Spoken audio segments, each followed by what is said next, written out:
I mean, I was going to say I'll be back in a minute. I'm going to go make a cup of tea before we started, but and some biscuits.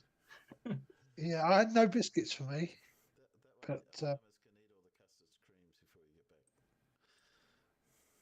yeah, I Two custard nearly. creams and 2 digestives.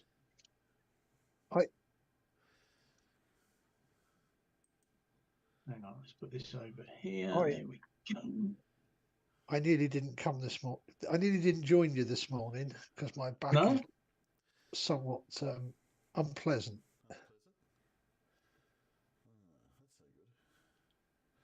So don't be well, no, and don't be surprised if there's occasionally grunting noises coming from my direction.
Just about.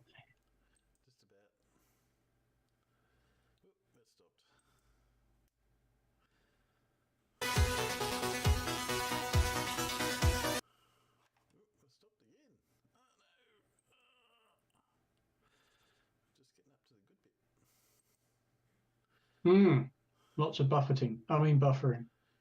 Buffeting. Buffeting! Yeah. Oh.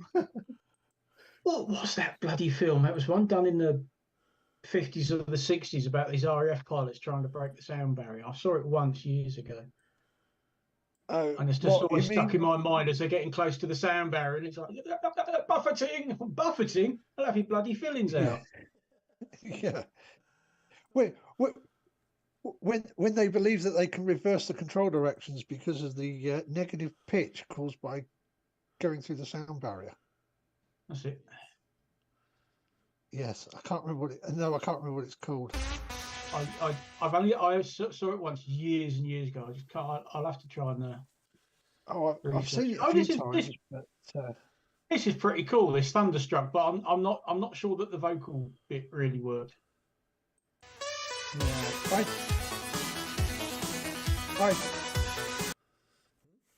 I think I prefer it on the Floppytron, to be honest. The Floppytron ones are brilliant, absolutely brilliant. I love them. But yeah, that's Brian Johnson on far too much helium, and having been kicked in the spuds. But no, that's pretty cool all the same, Timbo. I do like that because it's Thunderstruck. You know what's not to like?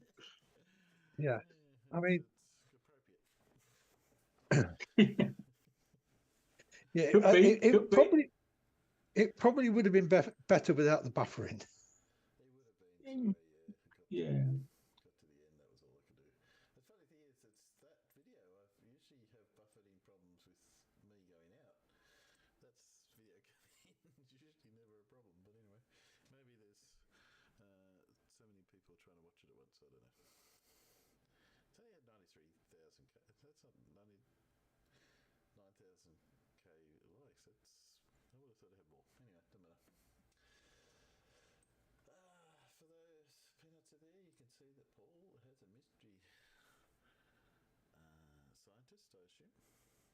Yeah.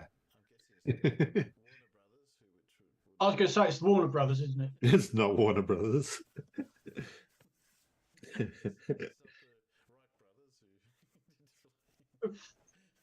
No.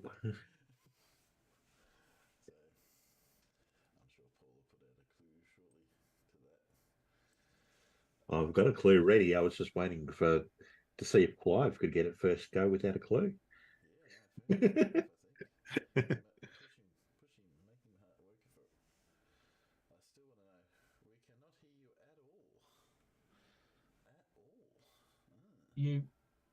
You do sound like you're quite a distance from the mic. Oh shit.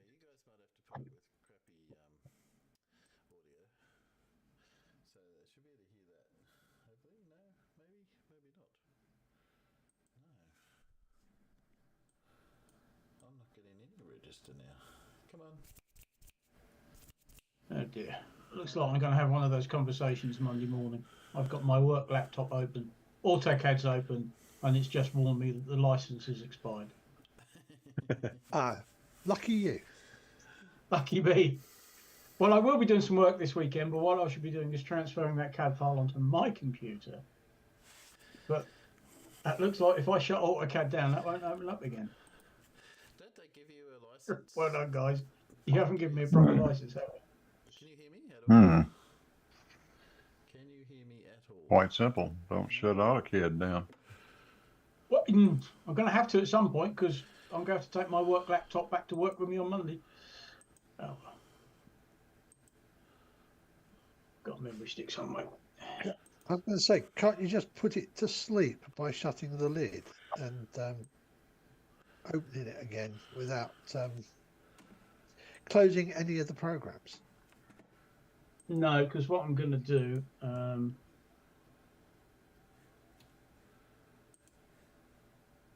let's zoom extends quick save.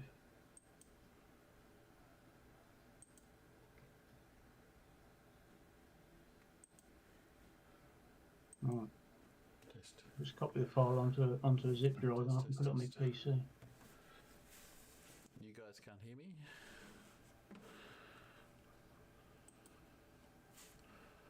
you guys can now hear me, yeah? Yeah. Oh, yeah. Yep. Yeah.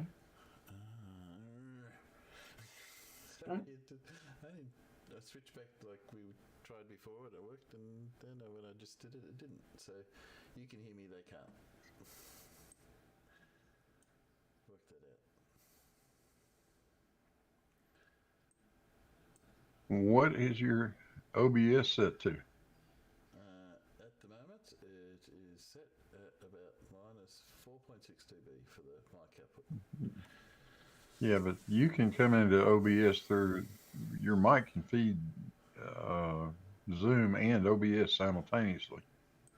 Yeah, where do I do that? Because I've got my mic in OBS, I've got audio, I've got my microphone as Yeti. All you got to do is just enable your mic in OBS, and you will be the audience will hear you through OBS through the mic input. Yeah, I've done that. That's what I've got. Yeah. Okay. So they should be able to hear me now. So, thumbs up if you can hear me out in the peanuts, please.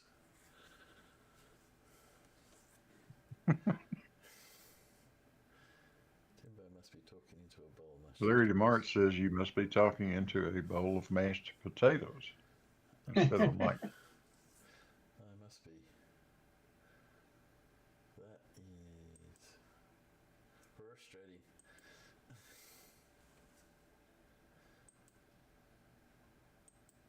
Let me try that. Can you guys say something? I just want to see if we get a level. I'll just change the setting. Sure, we'll say all kinds of things. We may say things Whether you don't you're- want us to say, whether you like it or not, Well, because that's the way we are. good. I'm glad to hear it. I just changed I concur. I concur with Sigma 5. Sigma. You mean 5 Sigma? He's got it back to front. No, Sigma. Sigma 5. Come on. It's like we're calling a spaceship. Calling Sigma 5. Can you hear me? You're approaching the forbidden planet. Sigma 5 sounds like some sort of hemorrhoid cream or something. It does, doesn't it?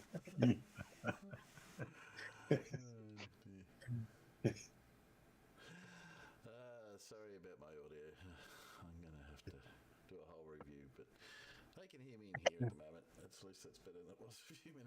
So,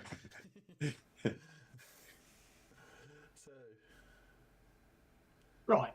That's given my IT department something to think about. so I was going to ask you, don't they give you a login to Autodesk for your license? Farmers? Yeah. So how can you not have a license? You tell me. I didn't set it up. I can't set up anything on this Proxy laptop. I can't download anything. I can't load any programs on it. It's one of those, oh, the IT department's got to do it. So I am beholden to them.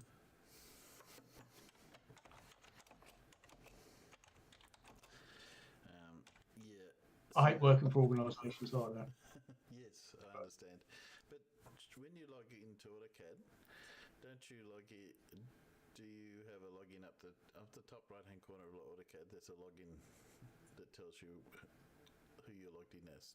Don't you have a personalised logged in for your particular? You particularly? Oh, let me just open up AutoCAD again. Unfortunately, it's AutoCAD LT. Cheapskates. It was. But it's William next year's Buckland. AutoCAD. It's LT 2024. License checkout timed out. What do you want to do? I'd like it to keep running, but they're using an old system of licensing. That's a problem. yeah, probably. I don't know. Yeah.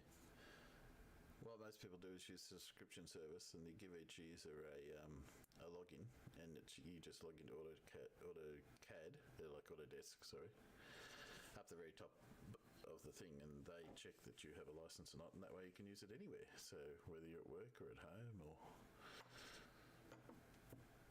Yeah, I don't know. But no, it seems like my email might not have gone through. I agree with you there. They're not doing a good job. No. I was a bit disappointed when I noticed it was LT because I thought, oh shit, hang on a minute. There's lots of things I can do with AutoCAD that you can't do on LT, but. LT, that's like Povo. Not to pick on anyone who has LT, but in a business sense, LT is not. It's like, why would you use LT? Surely you deserve better, farmers. You deserve better than LT. Yes. Yes. I think you at least have AutoCAD, even if you don't have map or. I would have thought they give you MA, like Mech Electrical, and that way you can do all sorts of stuff. But anyway. So, according to our vote, we have to do a binge watch of Lindsay from the start. Because 50% people, we've had 22 votes, and 50% say we need to binge watch Lindsay. Well, that means 50% didn't say that, so. Correct. Yeah, that's true. I need some person to vote any one of the others, so we don't have to do it. It is technically the majority choice, but not the majority of participants' choice. Well, just do what Trump did and choose the one you want anyway. I mean, like. Well, what do you think I'm going to do? You don't actually have to pick the one that's got the most votes. I mean, like. I could argue the vote, can't I? I could. Yeah. Yeah, why not? You just claim one of the other ones won because the voting was rigged. Yes. So the next one was 18%. Lindsay filled the card. Why would we? Am I speaking? Judy, I'm not speaking. She can't hear me. Okay.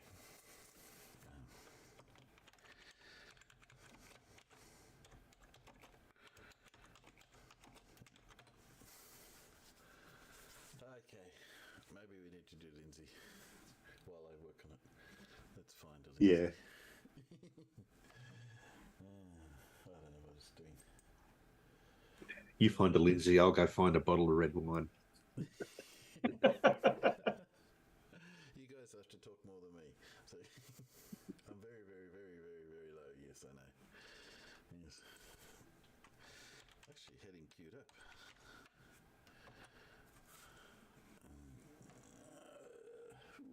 What's it gone?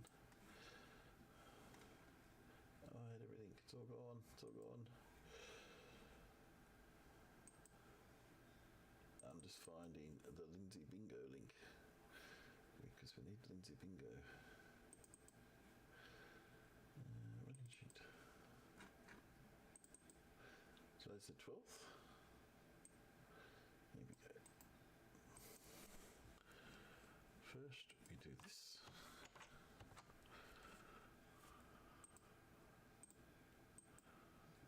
And then I copy that out to the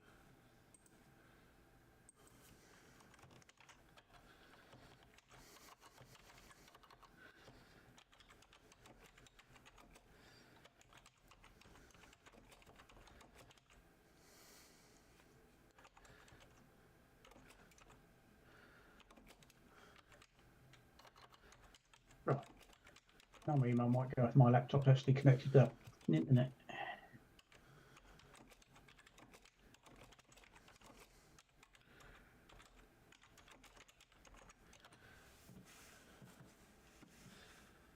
okay.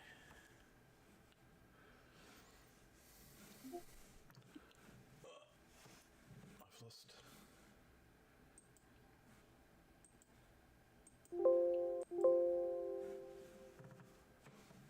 I've lost the zoom button. Which one zoom? Where'd he go? I have to pick a different zoom then. What's he doing? What are you doing? Let's try that.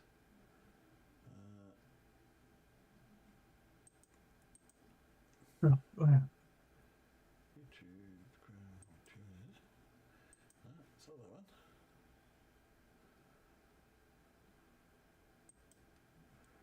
I can't find Lindsay. He's gone away.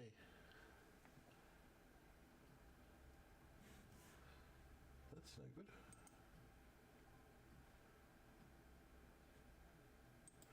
OBS is playing up.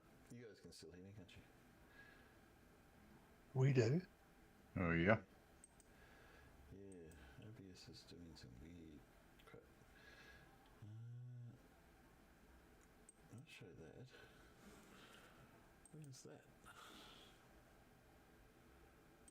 Okay, so you see that. There we go. Okay. Yeah, so you can see your bingo card. Yes, that's good. Now I can find Lindsay and put him up there. So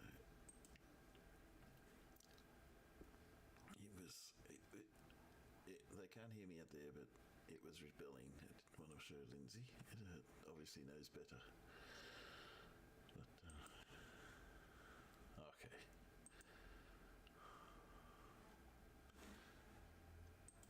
So what Lindsay shall we do? It says vintage Lindsay. We don't want vintage Lindsay. Oh, we might have to. He hasn't put anything out for a few days.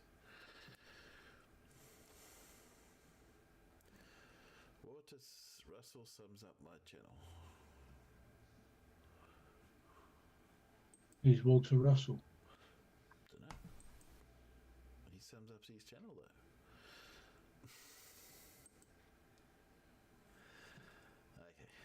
though. Okay. Hey, I've just noticed Dora's naked. Oh yeah. No, that's Dora. FE Dora. That's Oh. No, that's FE Dora. F.E. Ah, Dora. sorry. Respect the polls. F.E.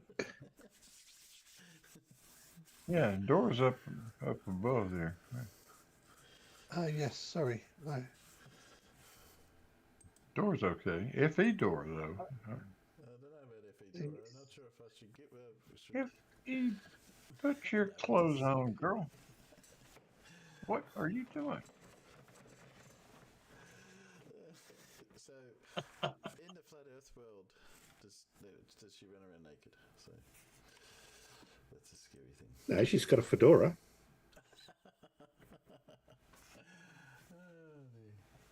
I think I've got to push play while I get my sound working. Anyways. Yeah. Yell out if you get bingo. Have you put it at Lindsay speed? Have you? Yeah, and is it the full 20? Is it the full Oh, no. 27 minutes and 13 seconds. Because if they're old ones, they'll be back to that, won't they? Welcome to my side. What speed you got that running at? That's to give me more time to fix my audio. Jesus, we don't want him slower. Fucking hell. Welcome to the Tomb of Illumination. You might want to check out my previous videos if you haven't Not seen my hearing, videos right? before to get a grasp of what I'm on. Hang on a sec. That's more problems. Think of hang on a sec. Oh, dear. There we go. You can hear me now. You can't hear me. No. I'm on about here, and at the end of the day it's all about the flat earth physics, how it's connected to the human brain, spiritual ascension, what the celestial bodies are doing to cause your spiritual ascension, raising your kundalini, getting to your higher consciousness, getting out of the dung gate. God, I got one already. The story of Kundalini? death, Yeah, it the was death of your Kundalini. lower self, That bloody rising time. to a higher consciousness, the whole Jesus He's story, a bit quiet. all about Christ, rebirth.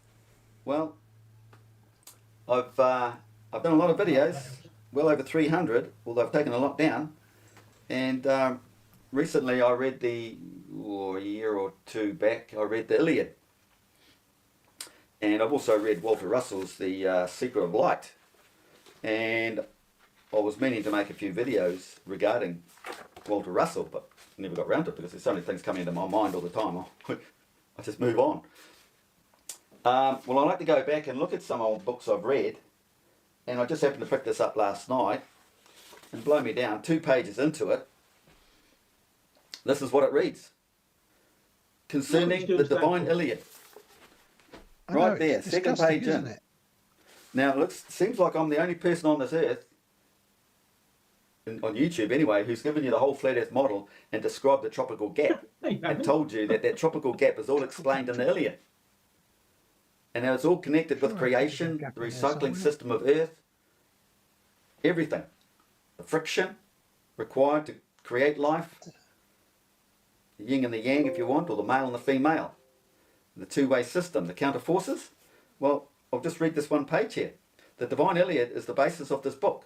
The Divine Iliad is an inspired message from the Creator to give man the needed comprehension of his relation to his universe, to man and to God, for the coming cycle. I've also talked about the end times and the coming of the cycle. End times being the end of Pisces. Pisces being the end, but some people say Pisces is the beginning. But we've been through Pisces, we're now entered into Aquarius. In the whole religious story referring to Revelation, end times, it comes at the end time where someone will reveal certain information to the world. And this end times has come. Revelation has come. And that's the end of our 25,600 or 900, forget what the number was now, for our great year. The cycle has ended and now beginning a new cycle. So what does he say here? For the coming of the cycle. For the coming cycle. He's basically informing you what I've been telling you. So I'll read on. Man progresses in cycles of approximately 2,500 years. It's a great cycle, right?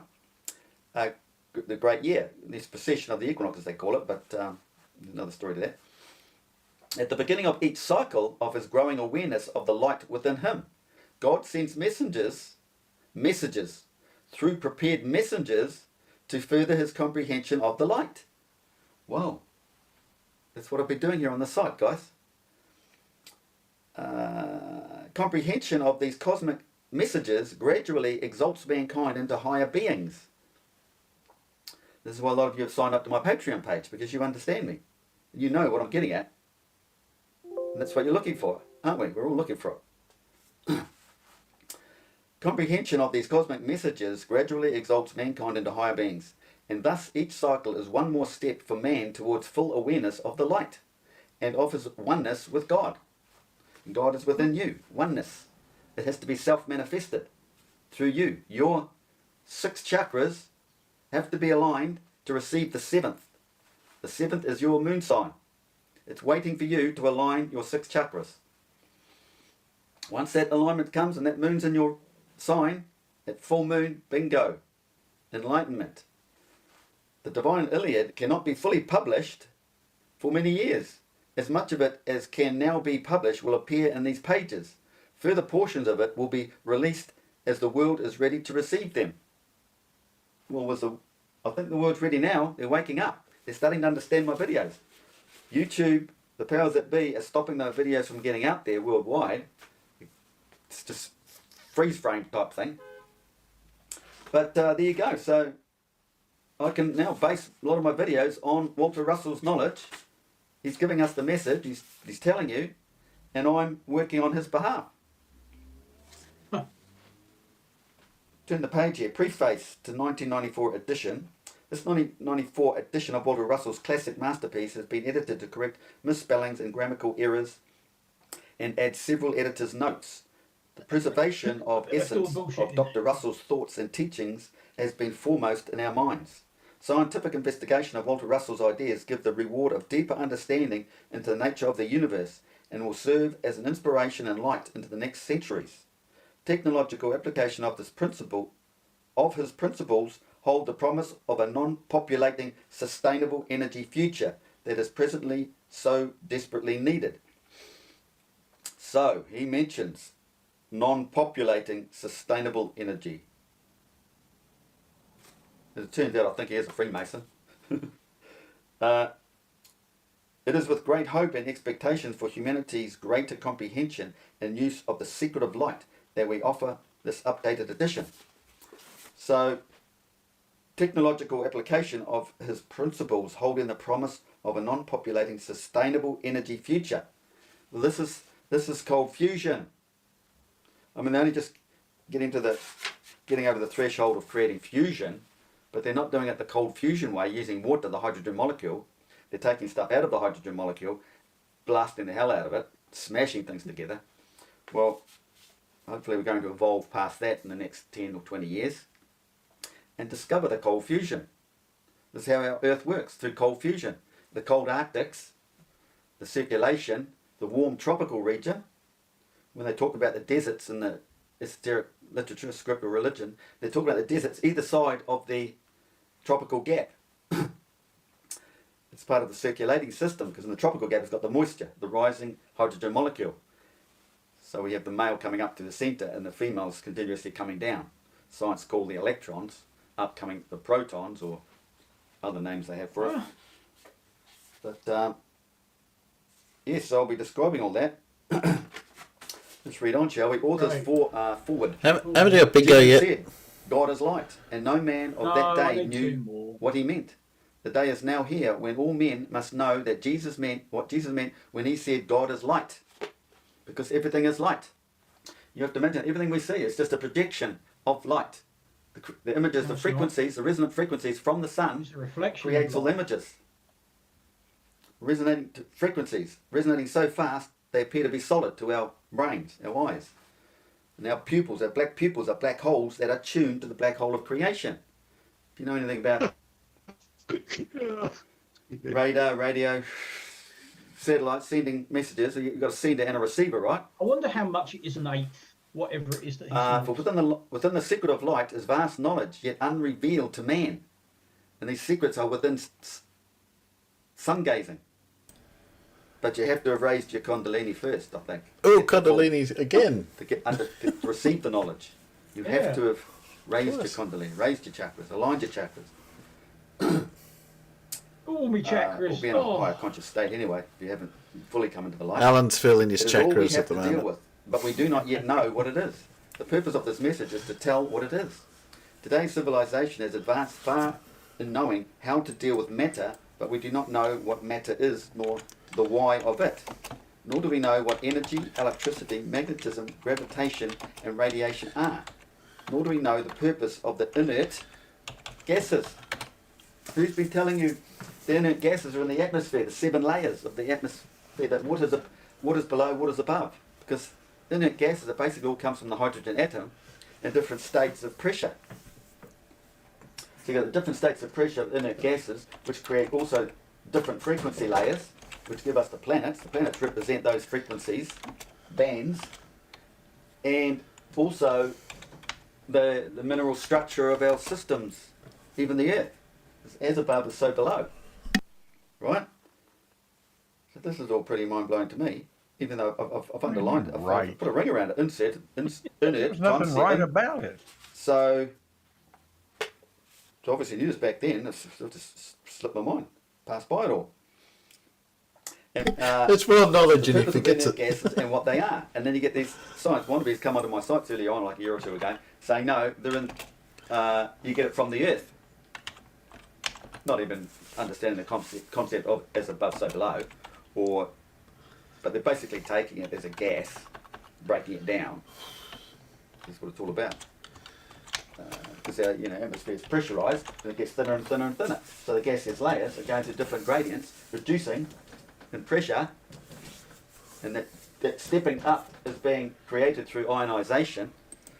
Long story, check out my other videos.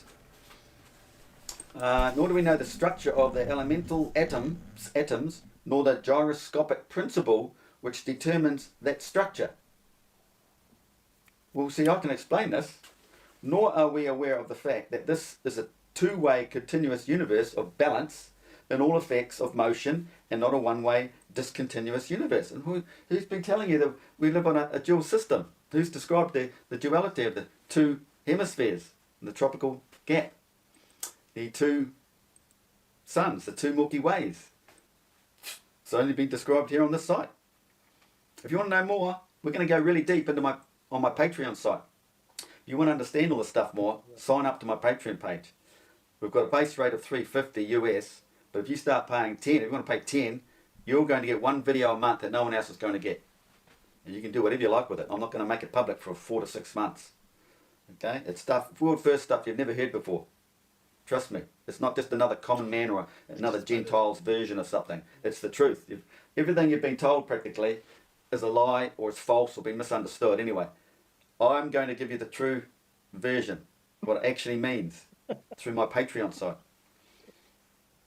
After this, I'm going to do a video on the gyroscopic system of our solar system. Why is it gyroscopic? What are they talking about there? Okay, check out that video. Next one.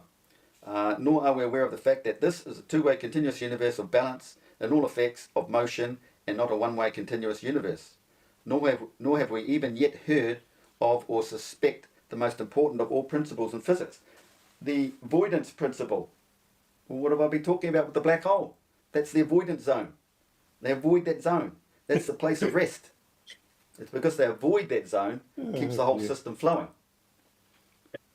If you didn't have this flow, it would all collapse, and then no life would exist.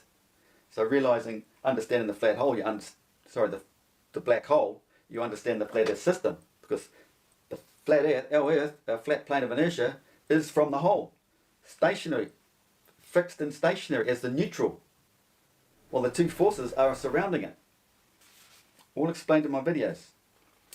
And the mirrors and lenses of space, which are the cause of illusion in all moving things. So just 2 pages here summed up my videos in the last 6 months to a year, because I've perfected them, getting down to the nitty gritty, put my finger on everything. It's right here. Okay guys, so if you really want to know the stuff, hang in, stay with the site. So I've talked a little about the lensing, the mirror effect of the Central Arctic. It's to do with it's all connected with the royal ore. There's other I need truth and flux things they have, which are representing that mirror crystal look. And you go back to Superman. What's he got? You know, he's from the North Pole, isn't he? And the kryptonite and all that, and they show you the crystal from the planet ice or whatever. Where am I going with that? Right, so they said the Arctic is mirrored and you can't see it. It's like magic, because what is magic? It comes from magnetism, the magnetic field. It's all electromagnetic. A magnet. The centre Arctic, the dead centre, it's mirrored. We can't see it. But it's there. The creation, the whole centre of creation is above the Arctic centre. Whoa, so I've got here, bingo. Well, should we read on? Might as well. Nor do we even consider the entire... Lindsay's got a bingo. Lindsay got bingo. We can stop. Lindsay got bingo. Is that right? Ah, yeah. Right. So it's Lindsay who said bingo. Lindsay said bingo. Yeah, works for me. Yeah, I'm fine with that. I'm good. Yep, I'm good with that. I concur.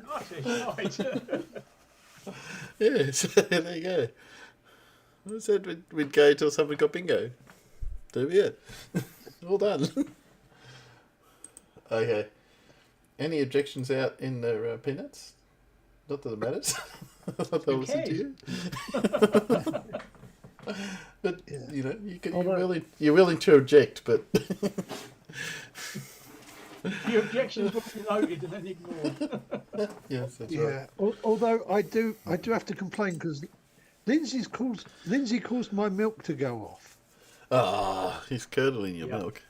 He does that. It was it smelt fine, and then I put it in the hot tea and floaters. Not a good thing in your tea. So I washed the cup out and made a cup of black tea. Only, you know, I have a neoprene insulator around the mug to stop me burning my fingers because there's no handle. Well, the neoprene got wet, so it's just as hot on the outside now as it is on the inside. These things are wonderful. These things called handles. They're bloody amazing. I know, but like. I have to use this mug because it was a gift. If things can accelerate upwards. Right. Sorry. No, I'm with you. A gift from a person who would notice if I wasn't using it because she's here all the time. Oh, dear. Yeah, that makes it awkward, doesn't it? Mine's a bit like my travel mug. It hasn't got a handle. That's got an insulator on the outside. Yeah. If your tea is hot enough to get the outside of your neoprene hot, my advice is don't put it in your mouth. Yes, it's a good indicator. Yeah. Yeah, you have to give it a minute or two. Yes. I just looked up Walter Russell, having not heard of him before. Wikipedia describes him as an impressionist American painter, sculptor, mystic, and author. Right. Mystic. He had, in May 1921, he claimed to have experienced a transformational, revelatory event that he later described in the chapter called The Story of My Illuming. Oh, no, illumining. I'm not even sure that's a real word. So, in other words, nut job. Yes, this Walter Russell picture.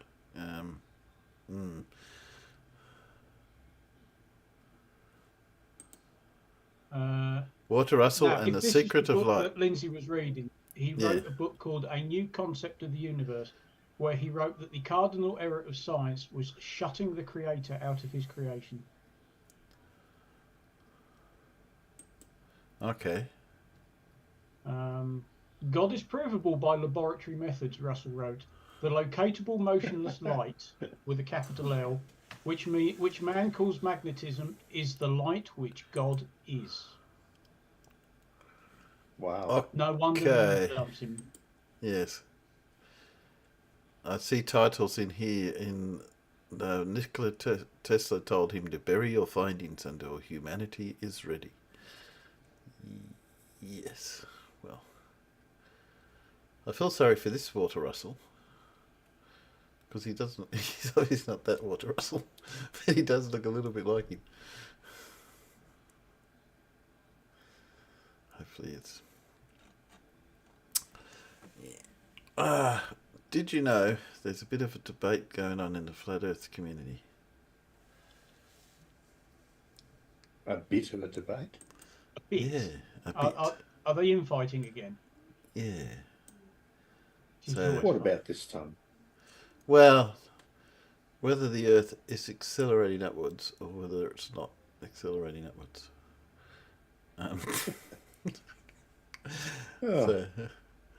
So I noticed when I was going through, there's a few videos back and forth. This is Arwen discussing. Here you go. Arwen. Like lighter density will go upward and have. That's it. Oh, if things accelerate upwards, then light things will go upward, like lighter density will go upward, and heavier will go downward. And it is exactly like the entire world is accelerating upwards. From my point of view, the buoyancy and density things are fairly well established. But the thing that's not established is, and I think you've alluded to it, Arwen, is what actually, outside of, we know that different things of different densities will order themselves. The question surely is, what defines the ordering, i.e. what determines that light things go up and heavy things go down? What is the alignment? Now, that underlying cause of alignment doesn't have to have anything to do with gravity, buoyancy, or density. And I think that's the thing we're looking for, is what is the underlying causative effect of direction of ordering of buoyancy and density? Force. That is the question.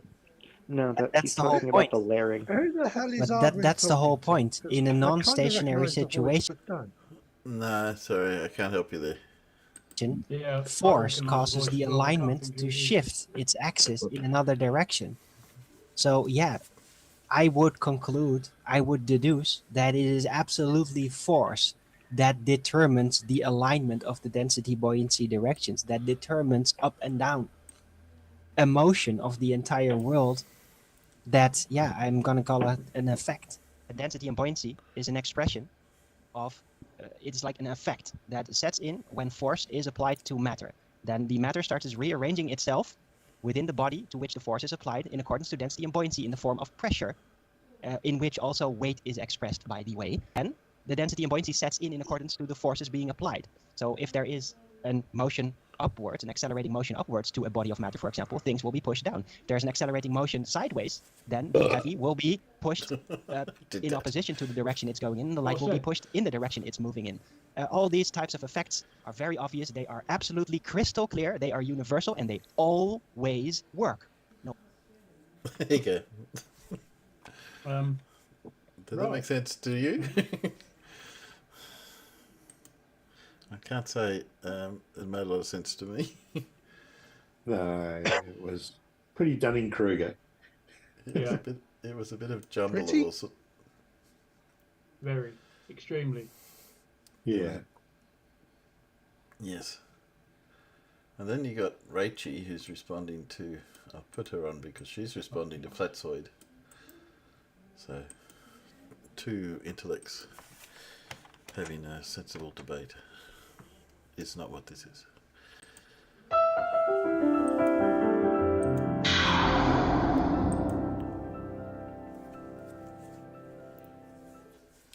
Not what that is claiming. You misunderstand.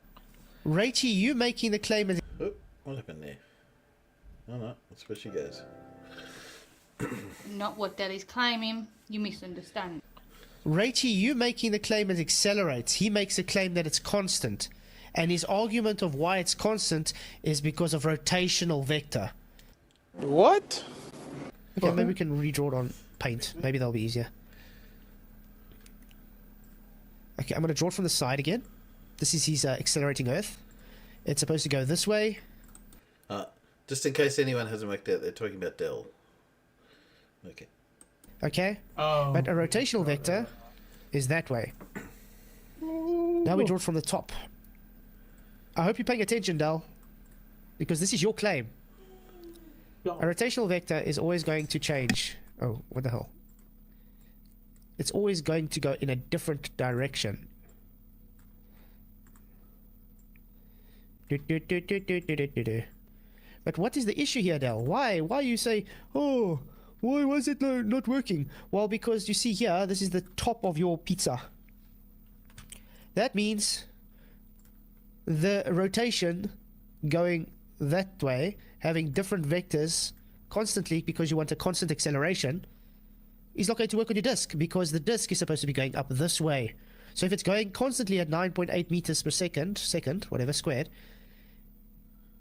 it would be an acceleration. And if you're going constant, then it's no more acceleration, correct? And his claim is specifically an acceleration causes the pressure gradients. That's why we say Earth is moving upwards. And I'm here to tell you, Dal, it doesn't work. Based on simple physics, that doesn't work. Again, not what Del is claiming. You misunderstand. Now, when I'm saying that the Earth, that it's the Earth that meets it, so we can have other possibilities, right? So, you know, if I swing this and have a centrifugal effect, this was the other thing, right?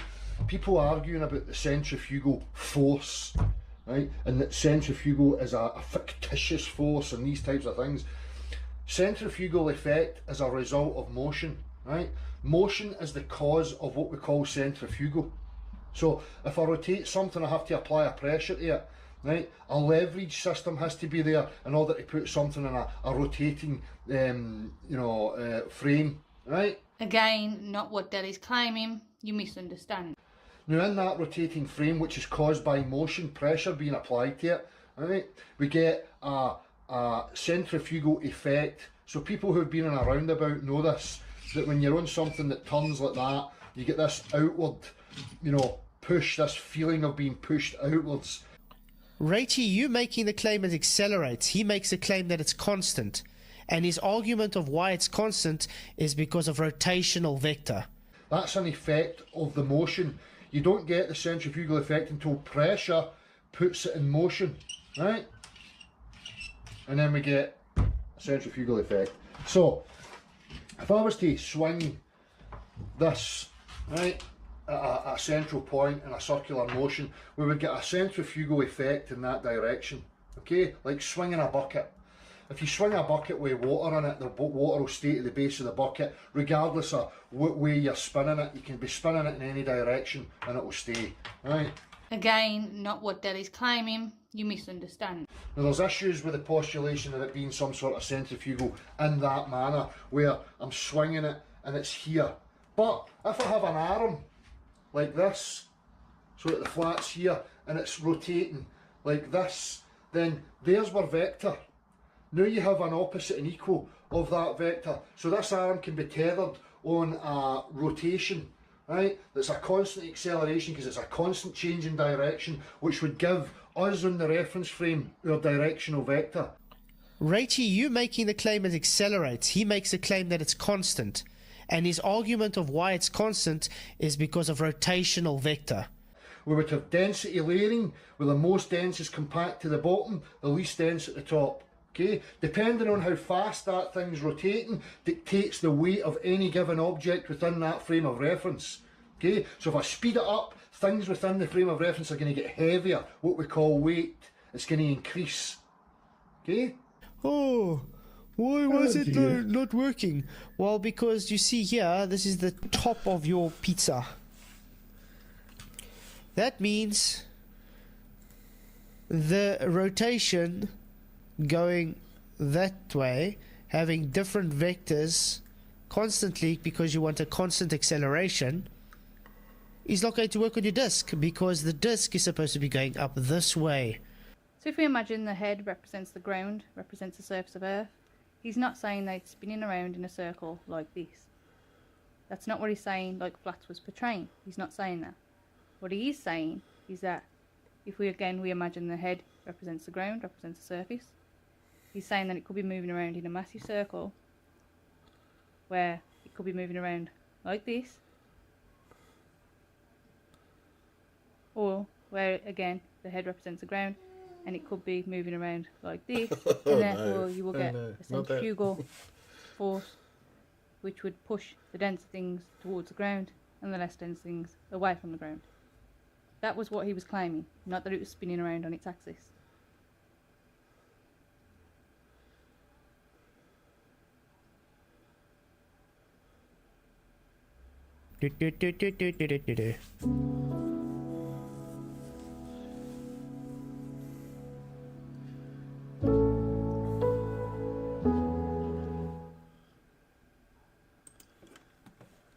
Okay. Which one do you think is sillier? Both. They just don't know how to use scientific words properly, do they? Oh, it's worse than that. They don't know how to use words properly. Yeah.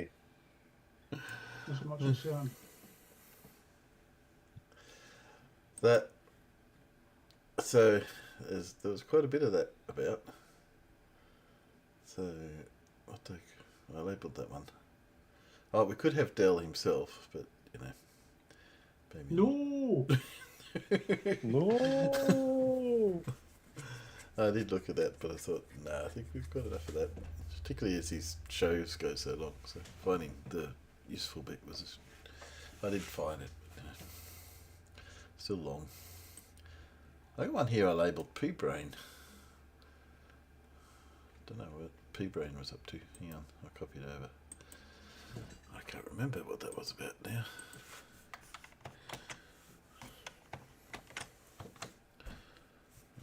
It was. Oh. Okay. I think this is just as derpy as we expect it to be. You want some more derp? Can you handle the derp? Yes. Yeah, probably. Possibly. Just let me refill my glass. I might have to go and get another cup of tea. Okay. This one's about 8 minutes. So. Yeah. No. Yes. It's a bit hard to do a Scottish accent in text chat. It's getting close. Oh, my friends, you are going to love this. This is going to debunk the spinning ball. Okay. Can we get $1 every time someone says that, please?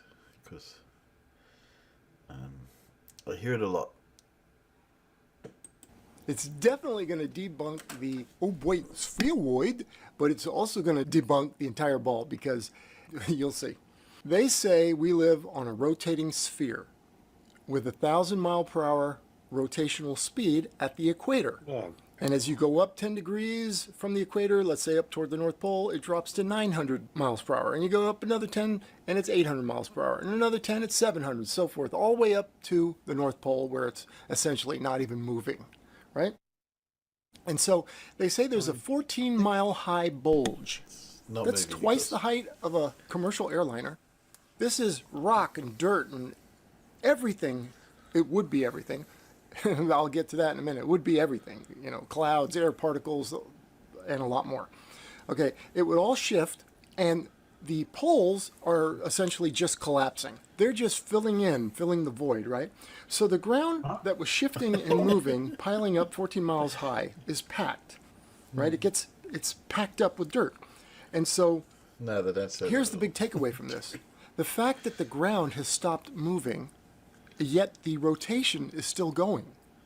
So the ground has filled in as it's all moved toward the equator, and it reaches a point and it stops. It's packed up, it's filled in all the voids, right?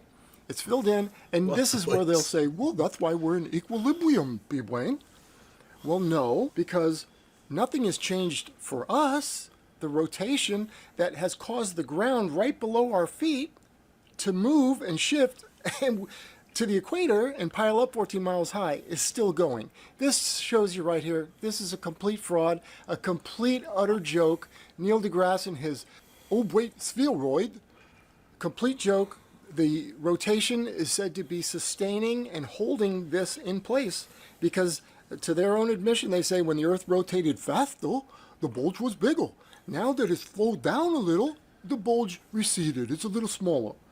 They're shooting themselves in the foot with this one. I love it. Thank you, Neil deGrasse Tyson, for reinforcing this nonsense. So, again, the ground below us, the only reason it stopped moving is because it's piled up and it stopped.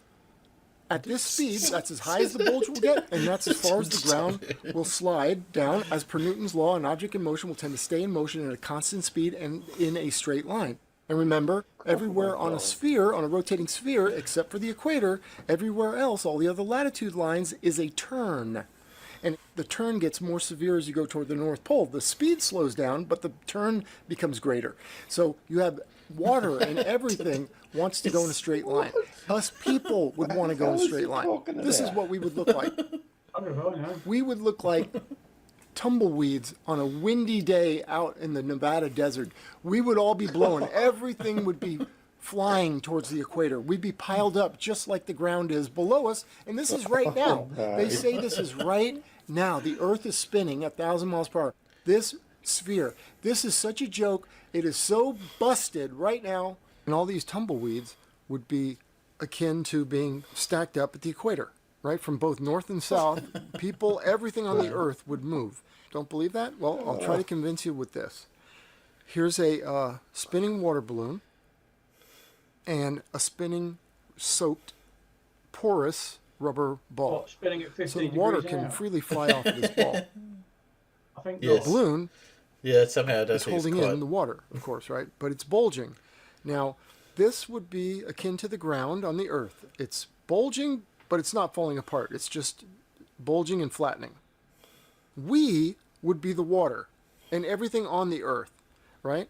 So as this starts to spin and bulge, once it started to bulge, it's already way past the water flying off. We're all doomed. This is just to show you what a hoax this is.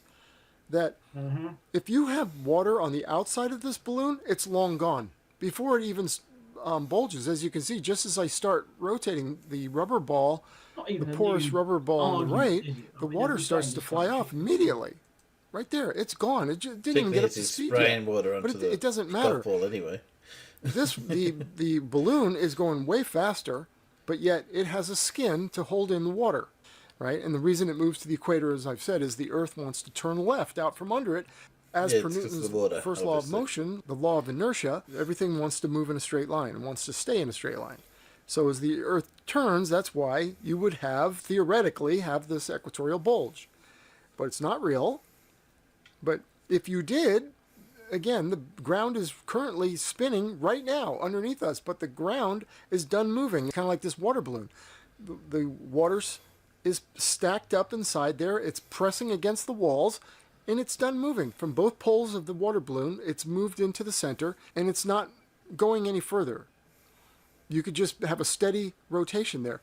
But the stuff that's free to move on the outside of the ball that lives on this balloon is gone. Do you understand? We cannot be rotating, sustaining, the ground sustaining this huge bulge, 14 miles high, and the poles flattening, and us on the surface not experience. Don't you see? This is physically impossible. This is not a reality. It can't be. Yes. It's fake. That's all. Let's go on. The hardest thing I've had to do is try to explain this and even get it straight in my own head. It's been very hard. That's why I was silent for like almost 3 months. I didn't put a video out because I've been struggling with this. But when I got this, it's because the ground has stopped. Oh, but we are on the ground. We haven't piled up against each other. We're not all at the equator bunched up. We would have to be. All the water. Look at this still water like a mirror. This is busted.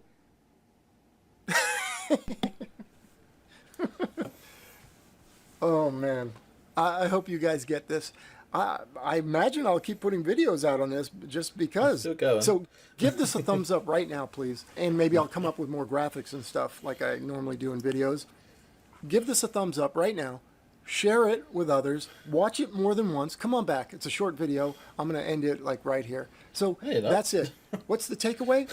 Is that this bulge that they say is right now 14 miles high all around the equator, and the poles are squashing in. Again, the poles do nothing. They're just filling in the ground that's voiding, that's vacating out and moving up 14 miles high at the equator. All that ground has to shift. And so now it's stopped shifting, not because the Earth has stopped rotating, but because the ground is packed up against itself. And so it's stopped. So that's it.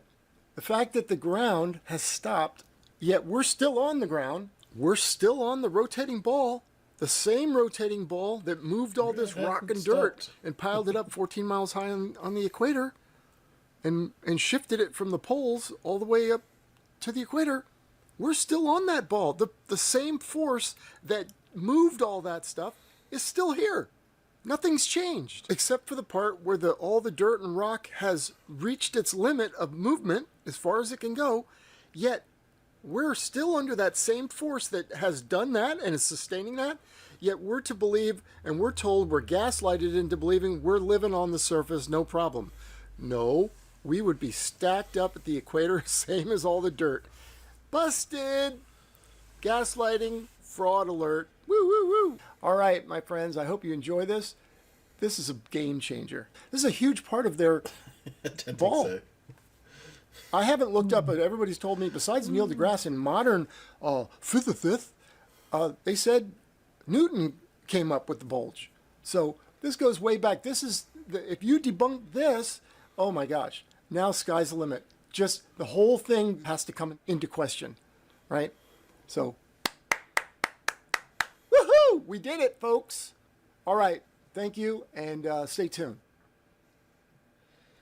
Yeah. B-Brain. Was their choice of name for oneself. Yes, it is a bit, it's impossible. It's impossible. I've been trying for ages, and I'd got no response because I didn't realise I had the wrong microphone selected within Zoom. Oh, there you go. He's making all these noises and nobody can hear him. Oh, you got all those ones. When he asked us to like and subscribe, I did go, I'm sorry, Dave. I'm afraid I can't do that. Oh, hell on that good. one. Yes. It took him 3 months to work that out, by the way. What, all of the dirt, the sheer dirt of the planet Earth is being pushed and bulging up. It's not just, you know, the planet just distorting slightly over the entire distance, and it just happens to be a 14-mile difference. Which is not really significant in terms of the whole diameter. So many of them have heard this before and think there is a literal bulge that you can be flying along, and as you get near the equator, it just goes, huh!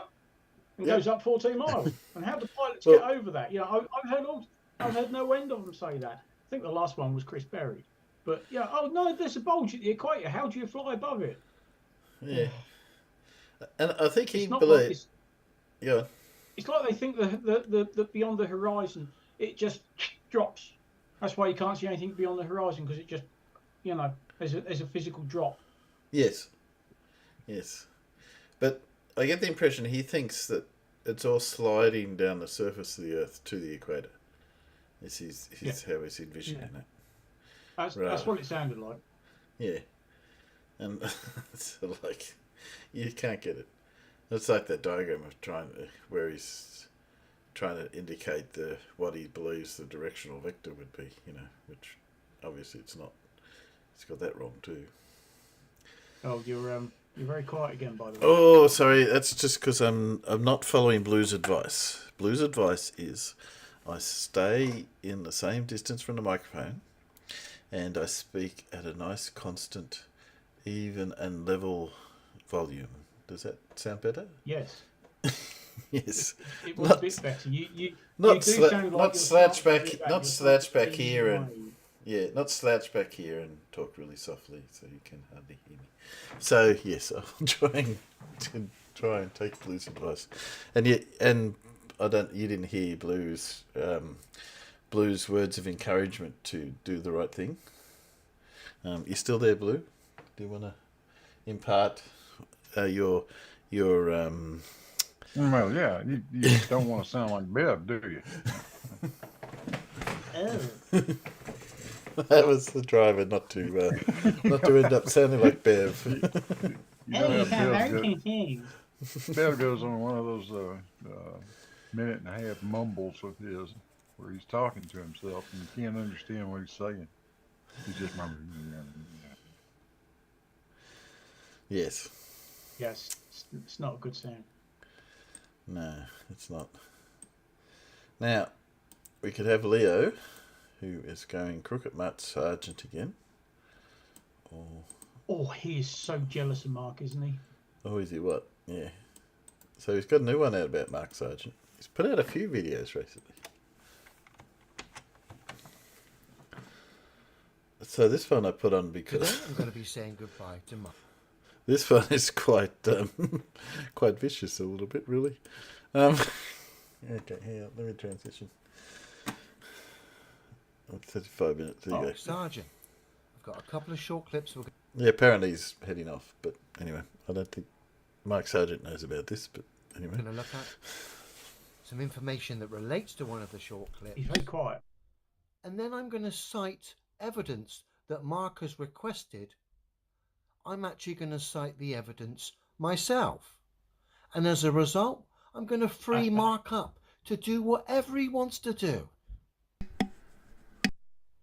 Okay, so in this first clip, we got Mark pushing a betting app, Sportsbet Australia.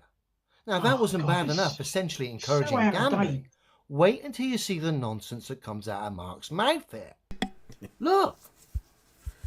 Flat Earth expert Mark Sargent thinks the moon landing was a hoax. Technically, the moon itself is a hoax. Right, but betting with Sportsbet's new iPhone app? I could do this standing on my head. Thanks, Gravity. Sportsbet's new iPhone... What are you thinking? I haven't seen that. Technically, the moon is a hoax. Oh, I come out quite a while ago. Are you for real? You're cited as a flat Earth expert.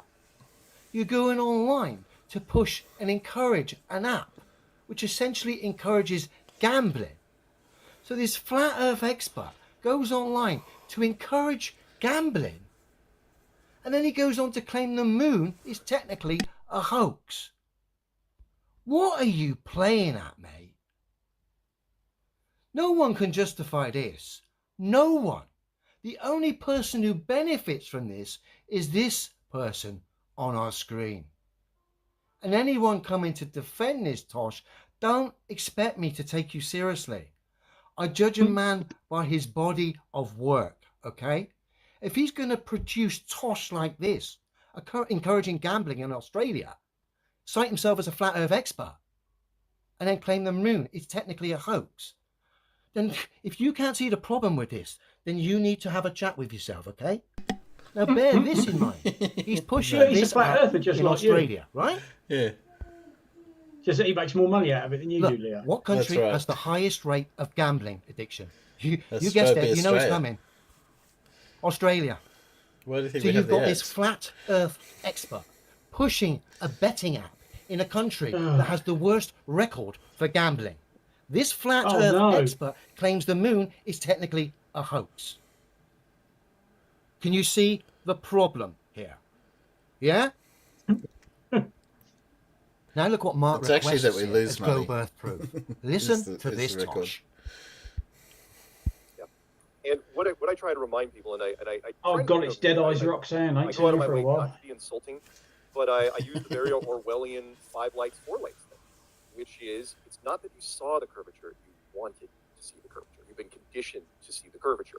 So, which is why I put the challenge out there. I go, if you look out inside your airplane and it's like, oh yeah, see the curvature? Yeah, I see it. Fine. Oh yeah, Mark really needs to deal with that email from Toon, doesn't he? Well, straight edge to it and tell me if it's still flat. If it is, great. Send me that picture. I will quit. Hands up all those who are surprised that he's ignored it. For getting me That's right. No one ever sent me anything. There's hundreds of images showing supposed curve, which we know are optical and not physical, Mark. So why would you say that? Why didn't you ask for a physical measurement proving curve rather than an optical proof? I'll tell you what, I'm going to provide the proof that you've asked. Before he goes on, the funny thing is that arguably shouldn't it be curved if it's a flat Earth anyway, or a disc? Anyway, there is no globe Earth curve.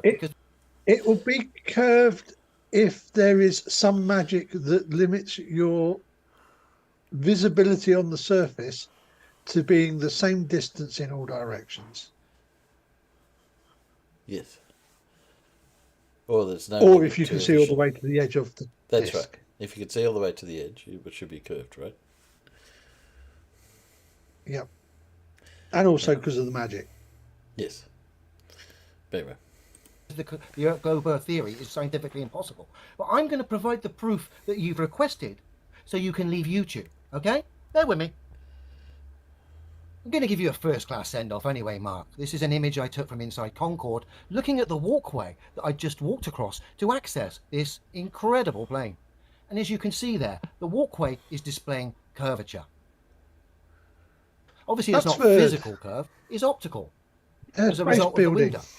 But you asked for proof of curvature from a plane window, Mark, as proof. Pretty much the only one he can get in. 002, isn't There's it? your proof of curve.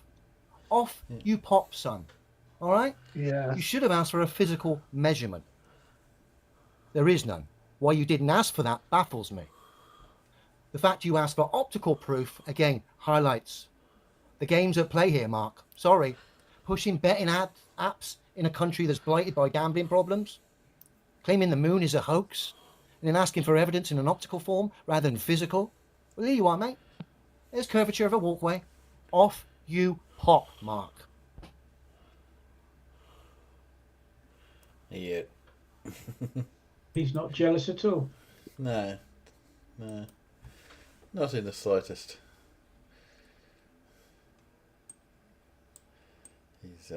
He's been pushing out a lot lately. I think he's trying to set himself up. Maybe he needs trying to go with volume more than quantity. Oh no, he always does.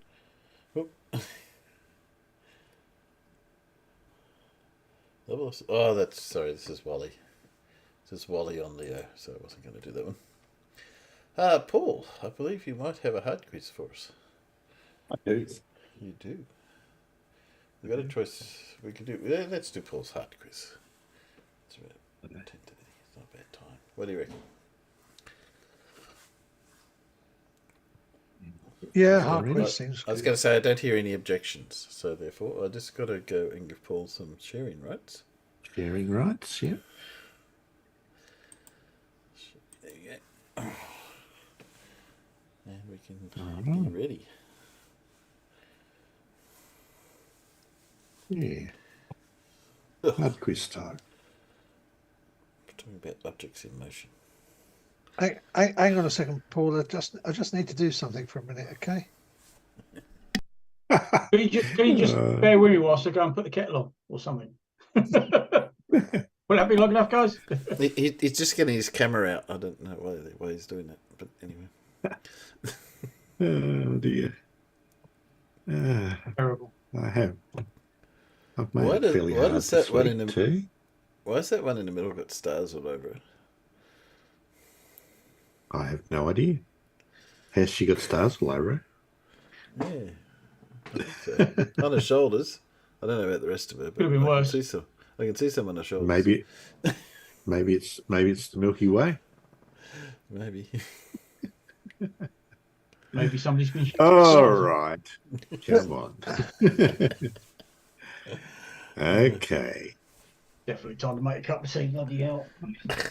Question 1.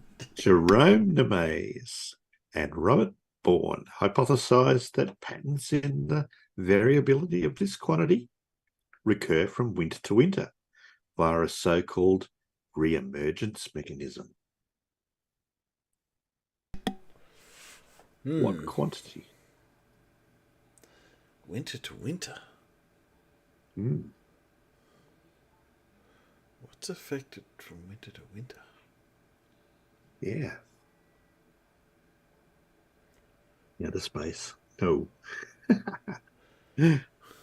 This quantity's namesake optimum interpolation dataset is built using data from AMSR and AVHRR. I'll take your word for that. Not Sunlight, not Fleetwood Mac. No. Fleetwood Mac only varies from summer to summer, not winter to winter. The bulk value for this quantity is derived from its skin value, as measured by radiometers on MODIS and other satellites. That would be gravity. Not gravity. No. Not gravity. Would that be from ASMR? From ASMR. No, AMSR. Would that be what, Alan? No, sorry. I think I was about to say something very stupid, so I stopped myself. Oh, I say that all the time, Alan. Says 4. No, it's not 4. Changes in this quantity characterize the Indian Ocean Dipole, which is a climate pattern driven by Bjerknes feedback. Would that be atmospheric CO2 levels? Not atmospheric CO2 levels, no. The variation of this quantity with an approximate period of 65 to 80 years in the North Atlantic is called the Atlantic multi-decadal oscillation. I guess 65 to 80 years is multi-decadal, isn't it? Size of the Arctic ice cap? Not size of the Arctic ice cap, not albedo. But Turing test almost has it correct. Low values of this quantity alongside high chlorophyll concentrations are a common indicator for upwelling zones. Not rainfall. Salinity? No, not salinity. What quantity is abnormally high during the El Nino phase of the ENSO? What's the ENSO? Anyone know what the ENSO is? ENSO? Stands for El Nino Southern Oscillation.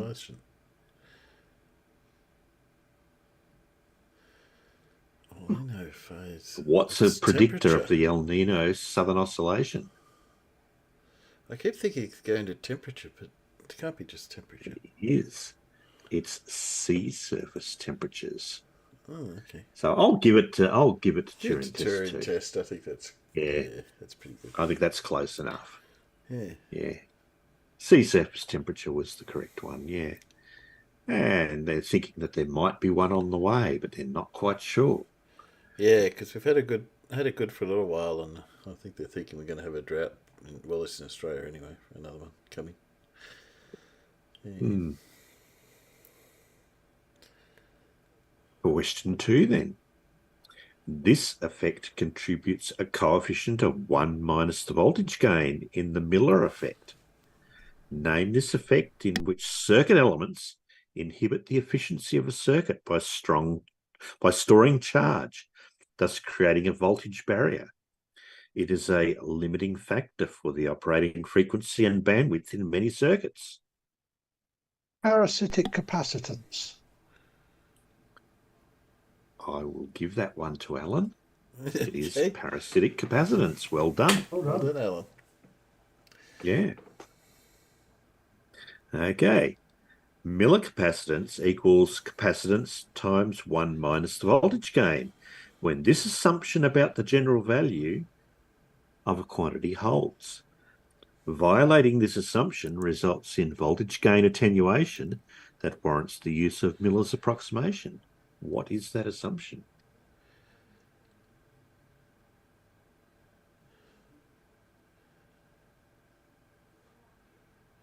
Come on, Alan. We need you. Sorry, my brain is too fried for that one. Oh. I'd have to get the book out and look at it.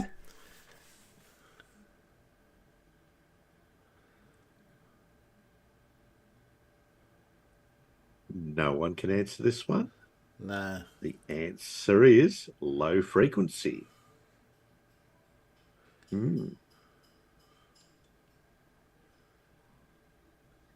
Okay, last one.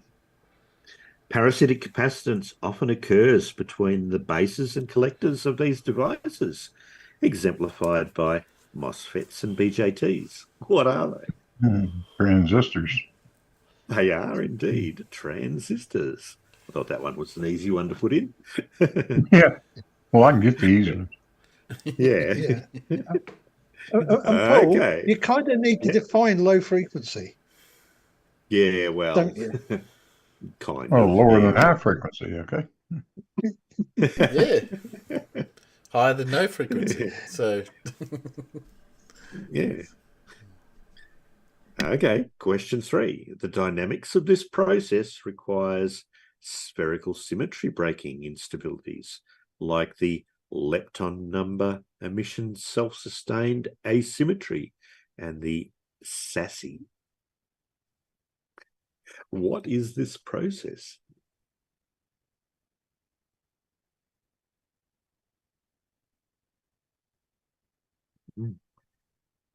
Symmetry of this process imparts a nasal kick velocity.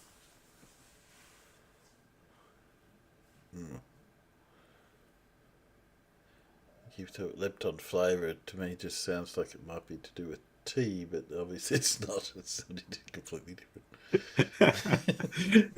The chief physical mechanism for this process requires neutrino heating in the turbulent gain region. Neutrino heating, eh? I wonder if that's more efficient than a heat pump water heater. Or induction heating.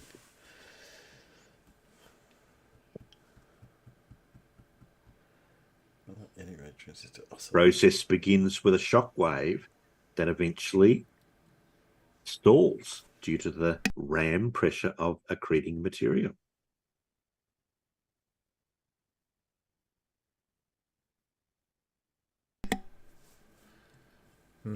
No? Not yet. Towards the end of this process, the rate of the decline from the plateau phase to the radioactive tail phase of light curves is governed by nickel 56 abundance.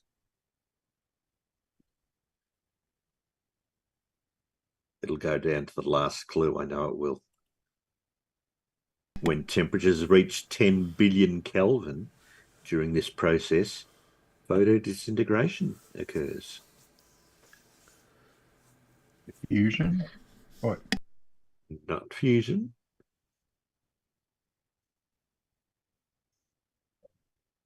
Supernova that occur via this process can form neutron stars and black holes, unlike those that occur when a white dwarf exceeds the Chandrasekhar mass. What process is happening here?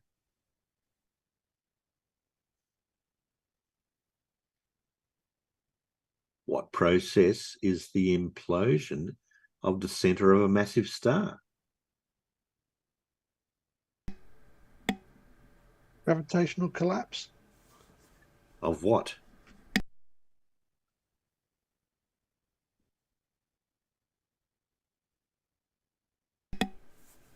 Not a black hole. The gravitational collapse of the star.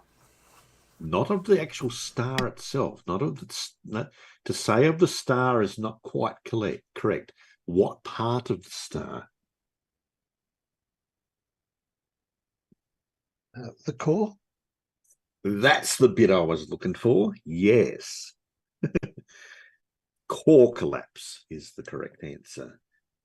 The core of the star, as says Nerd Alert, of the core of the star. Yes. Industrial baking. Oh dear. Yeah. Right, we're after a person this time. This person financed a series of educational TV specials conceived by and starring Werner von Braun to promote interest in space travel, including Man in Space. Who was that? That would be Walt Disney. Walt Disney. That's what I said. All right, you have it correct. It is indeed Walt Disney from the first Mr. clue. Yeah. All righty. He embarked on government-funded tour of Latin America while failing to break an acrimonious strike led by Herbert Scholl, whom this person later accused of communism before HUAC, along with William Pomerantz and David Hilberman. Yeah. Should put that clue first, because I wouldn't have got it from that. Yeah. After reading Alexander P. Dostoevsky's theories of strategic bombing, this person produced the propaganda film Victory Through Air Power. Hey. He also hired new classical architects like Philip Johnson to design buildings for the planned community of Celebration. He conceived a utopian city that would fix urban sprawl by replacing cars with people movers. Isn't that what a train is? Not so much a utopian city as in a city where all these workers had to stay and couldn't leave. It was more the principle. He was a business partner of Uberworks, whose Imagineers planned Epcot. It was indeed that man who is Walt Disney. Yeah. Another person here This person described one of his theories in an interview as just a name used, a boat to get one across and to be discarded and not carried on one's back.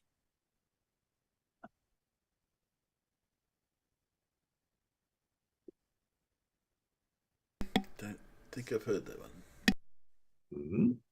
A posthumous book by this person, compiled by his wife along with Gilbert L. Johnson and Dan Inosanto, was originally written after a devastating accident left this person in a back brace for 6 months.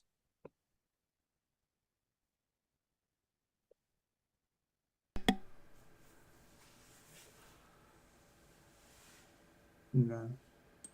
No. No. No.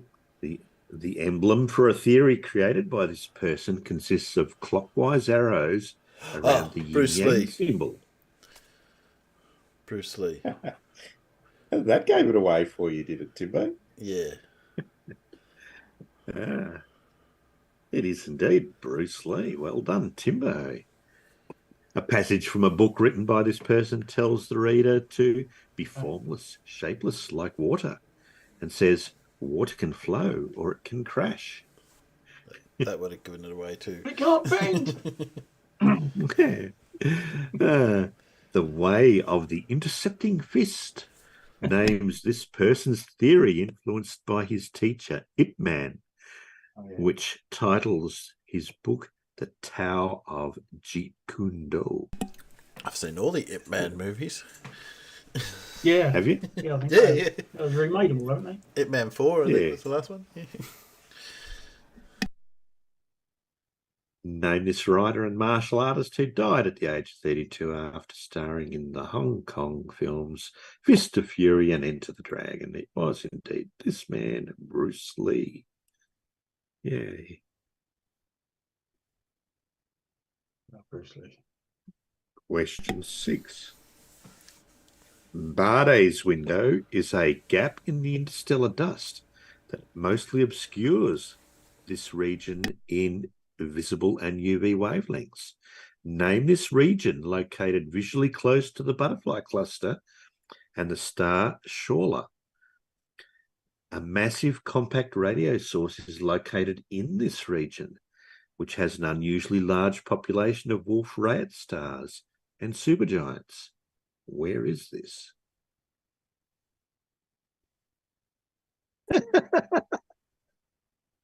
The tropical gap. Tropical gap. Oh, nerd alert. I think we should give him that. Yeah. No, it's not. Not the tropical gap. I mean, because it's all projected out from the vortex, not the tropical gap. The celestial gap. Celestial No. gap. Come on, what is this region? Where is this? Center of the universe, galactic center. Not the center of the universe, but your second answer was correct. Yeah. It is, in fact, the galactic center. Yeah. I know it'd be center or something. Good. Emitting lobes extend 25,000 light years above and below the galactic disk. Similarly shaped but larger X-ray emitting lobes were later discovered by the E. Rosetta Observatory. What are these lobes called? Do you know?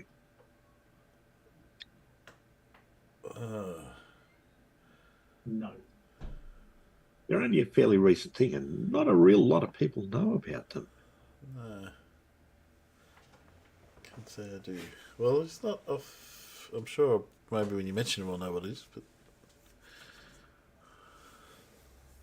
Anyone know what those purple things are called?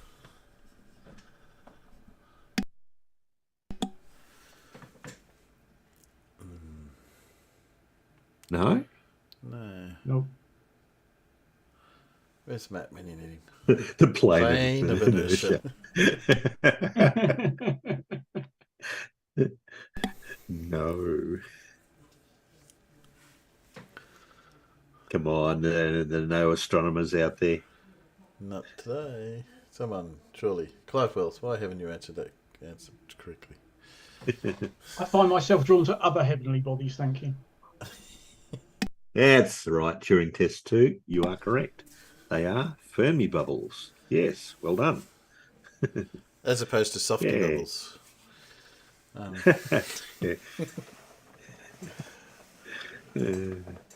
Computer simulations suggest that the Fermi and Rosetta bubbles were produced by a single jet event from this supermassive black hole located at the center of the galaxy. What is it? What, the name of the black hole located at the center of the galaxy? Yeah. Isn't that Sirius? Yeah. Not Sirius, Not no. Sirius.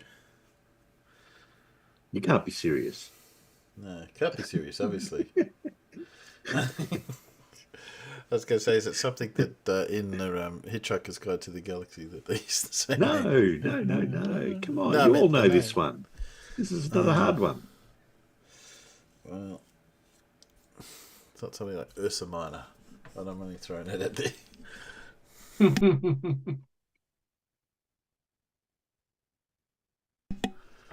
Is that Sigma A or Sigma 5? Not Sigma A or Sigma 5. No. There you go. Shadow Falcon got it after Turing test 2. I'll give it to Shadow Falcon though, because he's got it correct. It is Sagittarius A star. Yeah. That's what we call the black hole at the center of the Milky Way. Well, not all of us. We talked to Lindsay. Do you call that something else?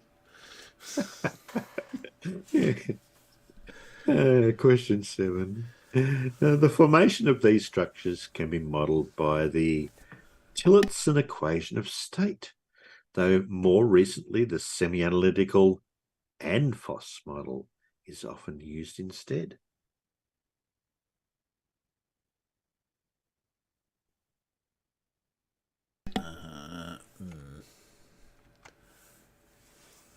Oblique examples of these structures are often associated with the characteristic butterfly pattern of rock deposits.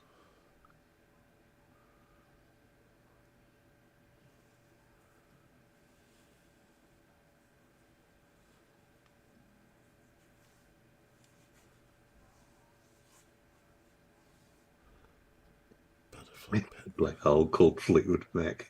No. Taurus fields. Taurus fields. No. Galt et al. Divided the formation of these structures into 3 stages, during which shock and rarefaction waves compress the surrounding material. So something like Dual systems. That's something like planets or something along those lines? No. No. The true depth of these structures is measured to the bottom of the breccia lens, which covers the base of the simple type of these structures. The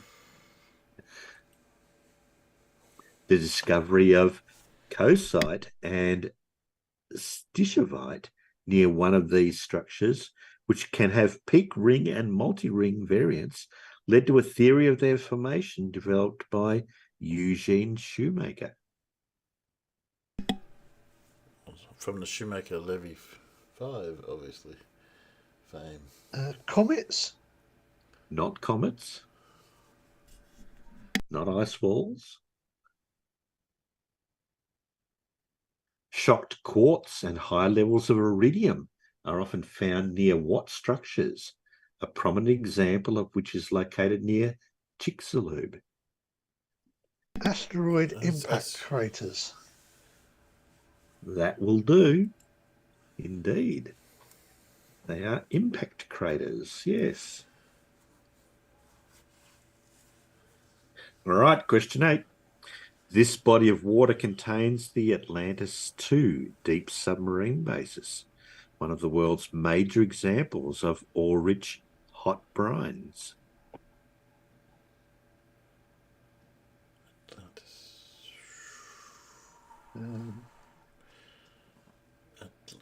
No, I was going to say Atlantic, but it's not. It's not in Belize, but as many as 200 divers have asphyxiated in recent decades while trying to pass through the arch at the bottom of a blue hole in this body of water? The Caribbean Sea? Not the Caribbean Sea, no.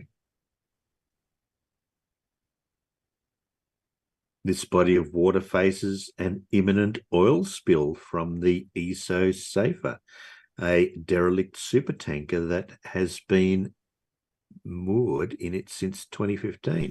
But I do believe just in recent weeks they've actually taken the oil out of it now. Oh, right. Yeah. It's the Red Sea, I think. It is indeed the Red Sea. It's been in the news lately, that tanker. Yeah. Yeah. Huh, not over here, hasn't Yeah. Don't represent that at all. No significant rivers or streams flow into this body of water whose high salinity and annual temperatures have made its coral reefs uniquely resistant to bleaching. The southern entrance to this body of water is the Gate of Grief, or Bab el Mandeb, a route avoided by overlarge Cape-sized ships. Name this biodiverse shipping highway that connects the Gulf of Aden to the Gulf of Suez. It is the Red Sea. All right, question 9. Stakowiak and Shuminsky, 2015, builds on Morale's Ramus theory to prove the non-integrability of restricted versions of this system. Okay.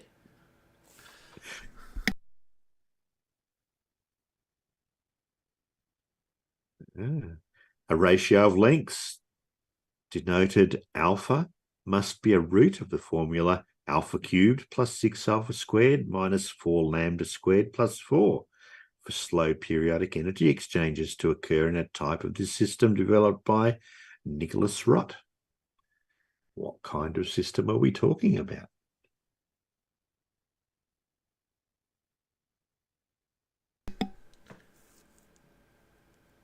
Not the three-body problem, no. An identical pair of these systems that feature test and reaction masses are used in LIGO in order to filter out seismic noise. Headphones. No? Not headphones. A central eye-shaped region in a fractal represents starting conditions for which the system takes especially long times to flip. Pendulums or I need a little bit more information on that. Name these pairs of harmonic oscillators commonly used to illustrate chaotic motion.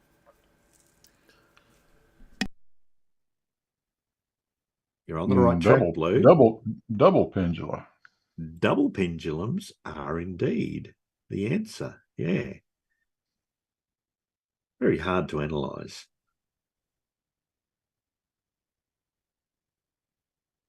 Yeah, double pendulums. And the last question, a person required here. This scientist showed that if gas pressure over total pressure is constant, then a fully radiative star reduces to a polytrope of order 3.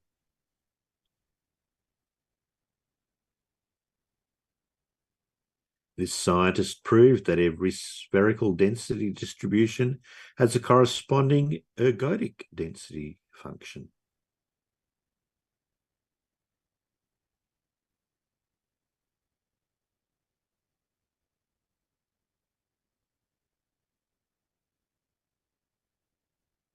This scientist was the first to propose the coordinate transformation R goes to R plus the quantity 2gm log of the quantity R over 2gm minus 1.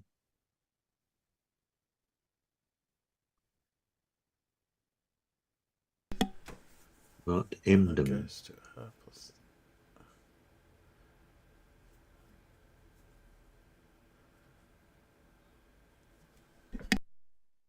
Like Kruskal's Sierke's coordinates, coordinates named for David Finkelstein, and this scientist removed the false singularity at the event horizon.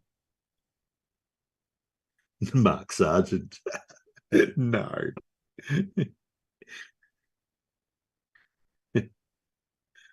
Oh dear. A value name for this scientist equals 4 pi GMC over opacity and is derived by equating gravitational force and radiation pressure. Oh, very close competition between Clive Wells and Turing Test 2 there. I got Clive Wells coming through first with Eddington, followed very closely by Turing Test. Is that how everyone else has got it? His scientist names the max. Yeah, the maximum luminosity attainable by a star of given mass. Named this astronomer who led 1919 expeditions to Brazil and Principe to collect observational evidence for general relativity. It was indeed Arthur Eddington. Well done.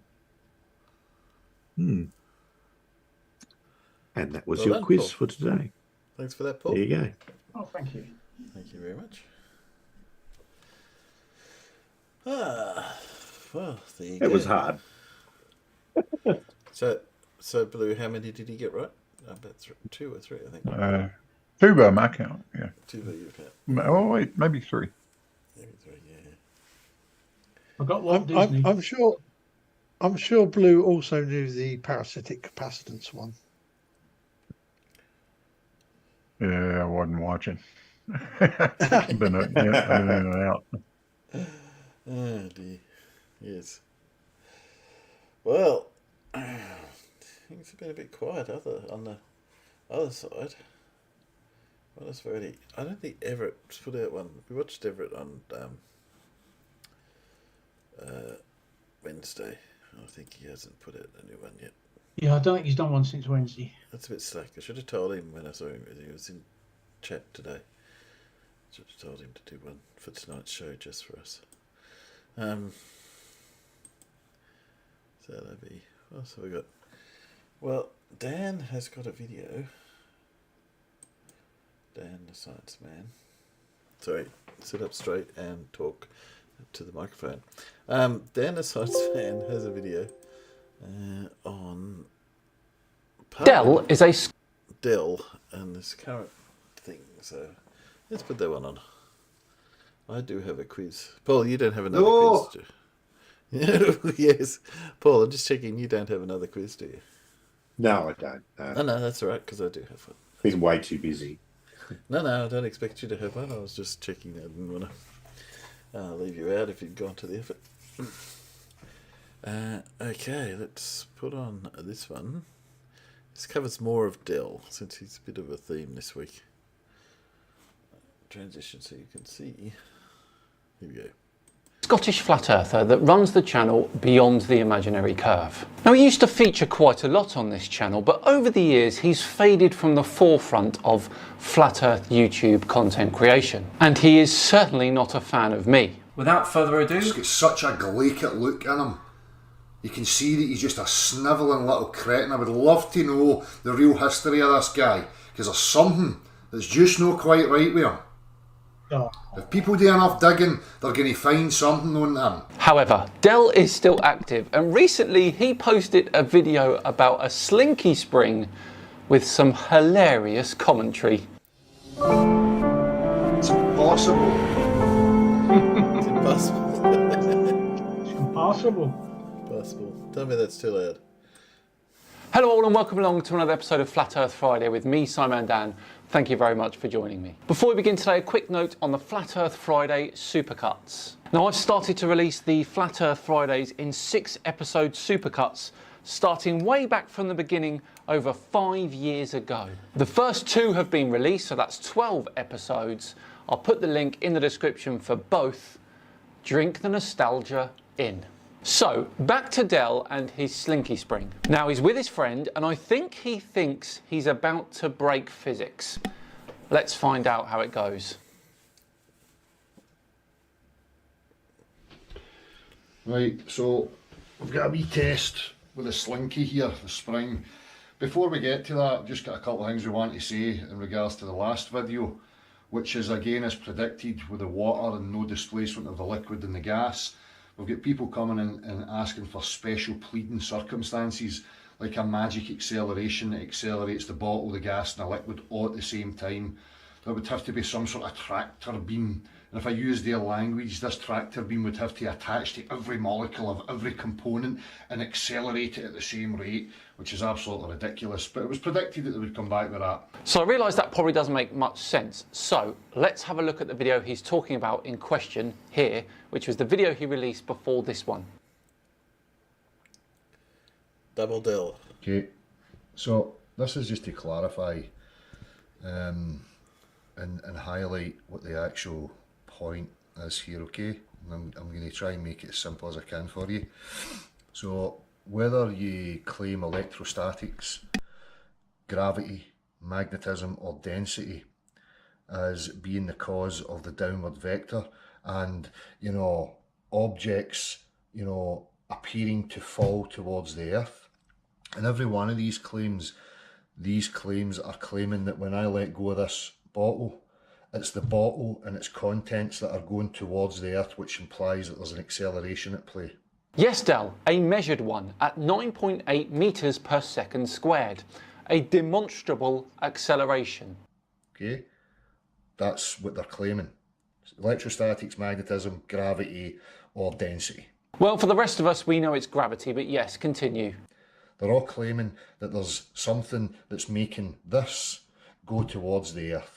Okay, my problem is that in every example of acceleration, right, regardless of whether you use it centrifugal, where you spin it, you get a movement of the water displacing from the air to the outer reaches in a rotation, or if I move it linearly and I accelerate it in any direction at all, you get a push of the liquid towards the back and the air moves towards the front in the direction of the acceleration every single time, 100% of the time.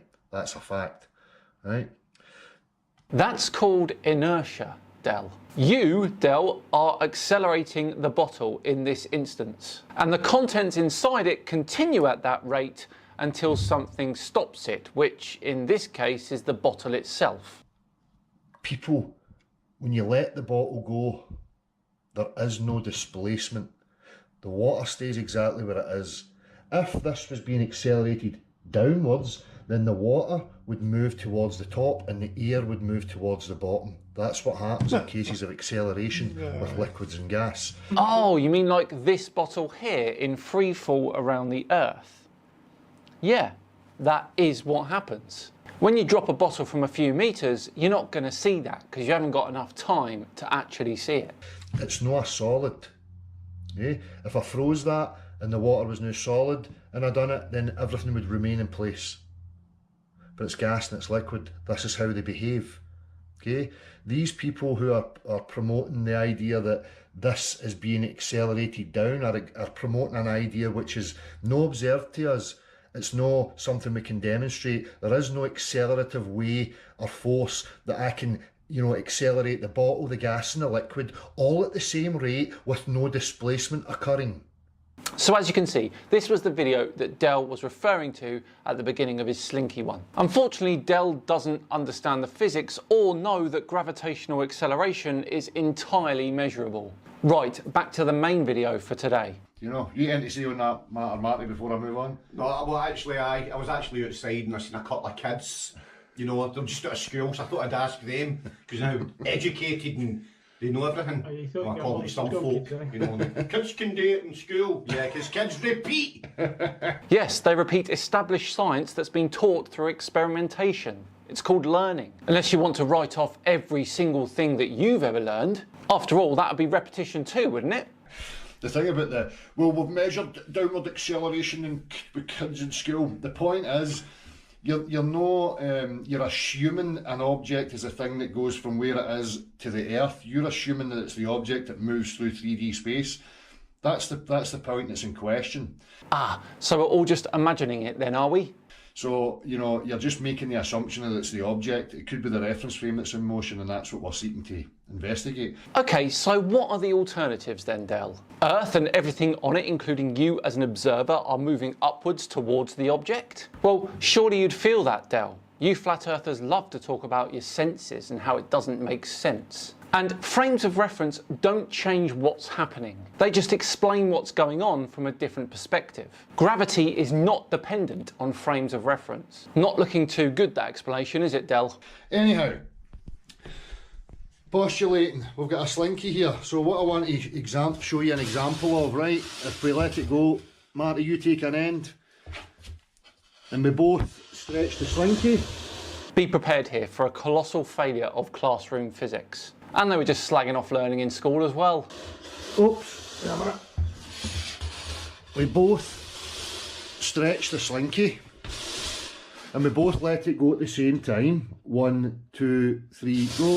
Oops. You can see that the centre point stays where it is, and the two ends that have, and we're going to use the language here loosely, the two ends that had force applied to them are the ends that come back to the middle. Yes, you have put work in by stretching that spring. And that energy is transferred to the elastic store in the slinky. When you both let it go, that elastic potential energy is transferred into kinetic, sound, and a little bit of heat energy. Now, if I do it again with just one side, right, we'll show this again. Aye, I'll let go on the 3, you went 3 and then let go. Right, so 1, 2, 3, go. You can see that it meets in the middle. So by applying force at each end, we create the stretch. So when we put the force on the ends, it's the ends that come back to the centre point. Okay, and what does that prove exactly, Del? Now if I do it again, so now I'm just applying a force to one side, and if I take it to its point where it's starting to move the whole thing, like just there, if I just get it back to where it was,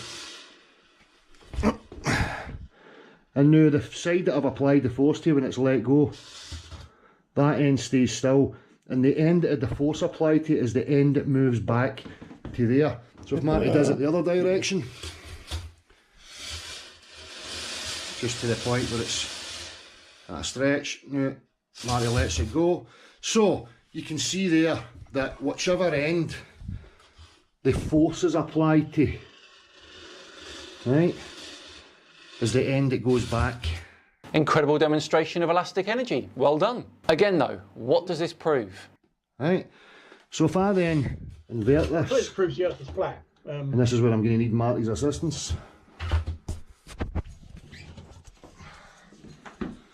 So if I'm now holding this like this, and I remove the support, now in all these models are claiming, let me just get that off the ground, these models are claiming that the force is being applied here. They're saying gravity is the thing that's pulling this thing towards the earth.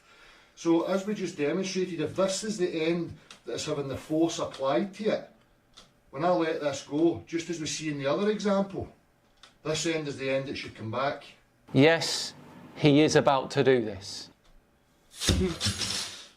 I mean, you'd think this was obvious, but here we go, Del, just for you. In the first example, you were the one applying the force, stretching that slinky so that the elastic force built up in the spring. This meant that the elastic energy was there in order for the spring to snap back, as you saw. When you lift that slinky spring up, the gravitational force is what's pulling that slinky down, almost counteracting the elastic force in that direction. Now this balances the forces in the spring, and when you let go of it, the gravitational force takes over again. And when the top hits the bottom, it gets compressed and there's no elastic force left, so it falls to Earth. That, Del, is why it's happening, not because you've discovered some incredible new physics. Right. Now do it with the bottom of the spring off the ground. Yep. Right. Let me just stabilise it. Right. 3, 2, 1. You probably need to see that in slow motion, but as far as I'm concerned, that bottom never moved at all. Everything went down, you mean? Yes, and we'd expect that because of the reasons I just explained. It's not some incredible discovery, it's classical physics. So, the point being, if you heard that for us again, Marty, when we apply, we're using the terms here, force. When we apply force, it's that end that goes back, regardless of what side. It's that end that goes back to where it was originally. It's like they don't know that the elastic force exists. So when we invert it 90 degrees, and they're saying this end has now had a force applied to it, whether it be gravity or electrostatics or whatever it is, that's the end that you're saying the force has been applied to stretch it from this position.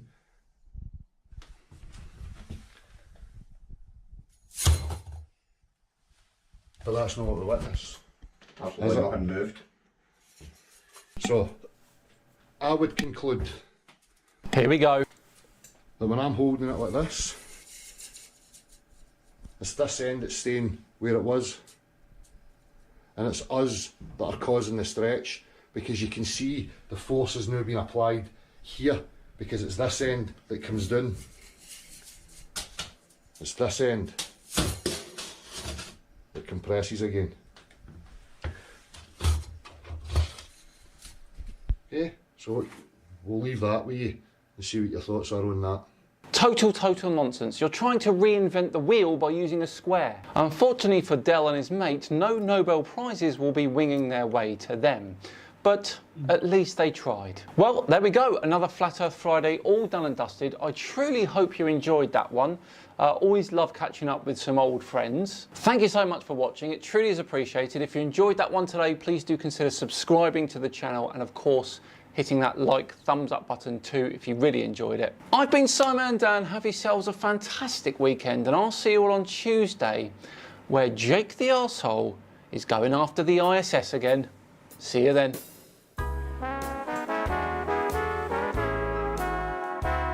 What's the ISS ever done with it? Oh yeah. Earth is flat. ISS. No, it must be fake. Must be fake. That's right. That was nice, that, wasn't it? So what's the explanation if he just drops the slinky completely and it all stays together? Look, basically, he's a grown man who likes playing with his slinky. What's wrong with playing with a slinky? Nothing at all. The only bit I'd question about that is he a grown man? Physically, yes. Mentally, intellectually, the jury's out. No. No. Not a lot. His development stopped several years ago, I think. Yes. He's got a few devotees now. So Rachel's a devotee, Merle's a devotee. There's a few out there.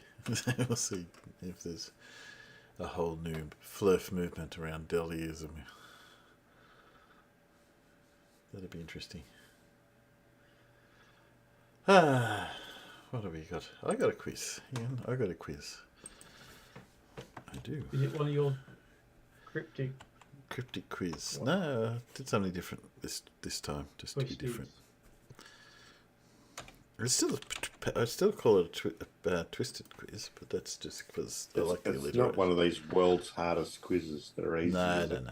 I did my own. Oh God, no, not them. They're That's 2 times 2. Oh, that's a tricky one. Yeah.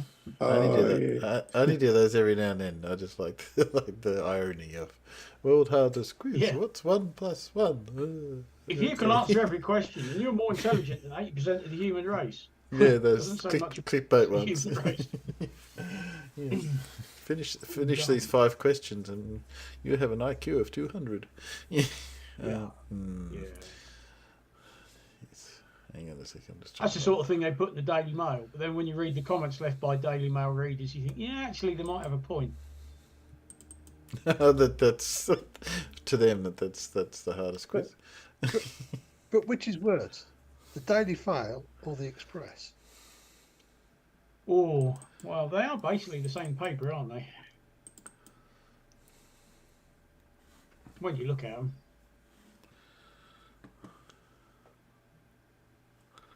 Okay. I Could thought be I'd do. worse. Could be the Sunday Sport. Lancaster bomber found on the moon. The headlines in the Sunday Sport were epic. I mean, they must have been dreamt up by some editorial chap on the Saturday night after he'd had several cases of beer. Yeah, let's put this on the front cover. Yeah. I thought for something different, we'll see how it goes. What I've got is there's a scene from a movie. So when I click the button, Was it guess the movie? You have to see who can guess the movie. So the scene will take about 30 seconds to appear. I'll click on this first one now, right? Go. There we go. You see it's starting to come through. See who can guess the movie first.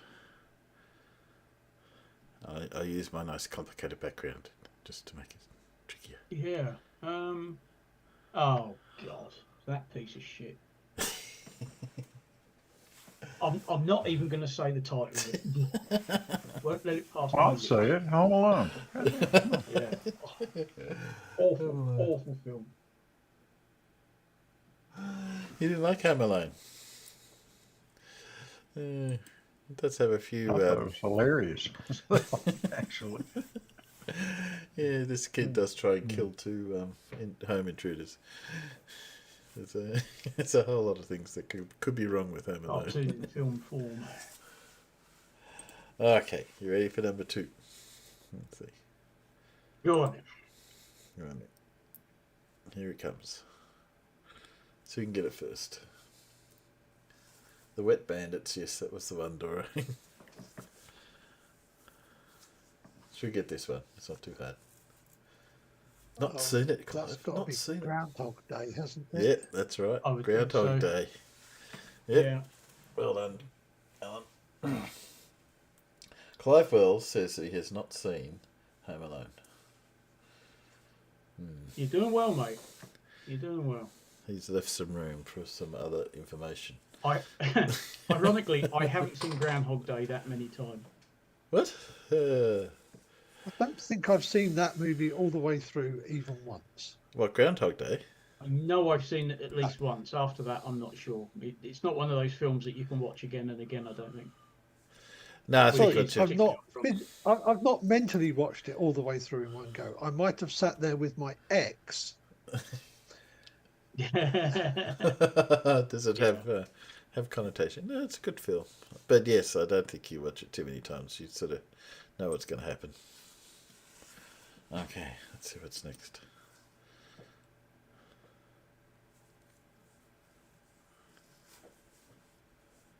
That's my test you out there. Oh God, which one was that? Yeah, you got to guess the right number too.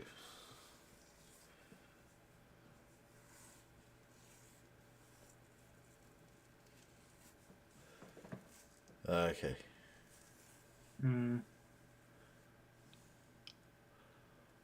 It's not Friday nights at Freddy's. It's not that. It's the number that might be the issue. Yeah, it's the number that's the issue. Looks familiar. Okay, tell them which series it is. Not the first, it's not the first one. Turing Test has got it. Yeah. It is number 2. Remember the monkey was the alarm system when they tried to get out of the place out of the preschool. So Toy Story 2.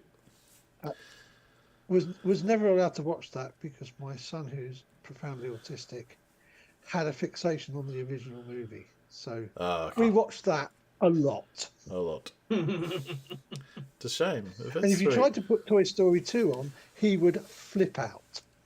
Yeah.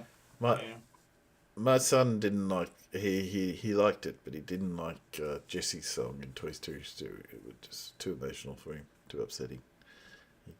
He had to skip through that bit. Next one.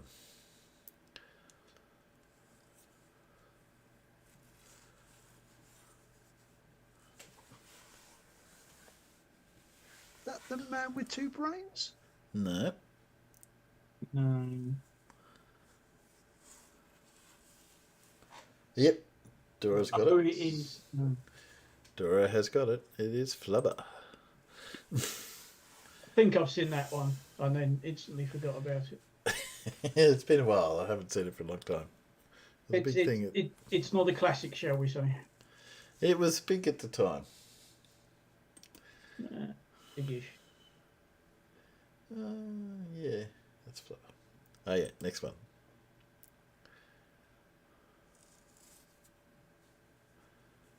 Oh, here you go. This will be a one for you, farmers.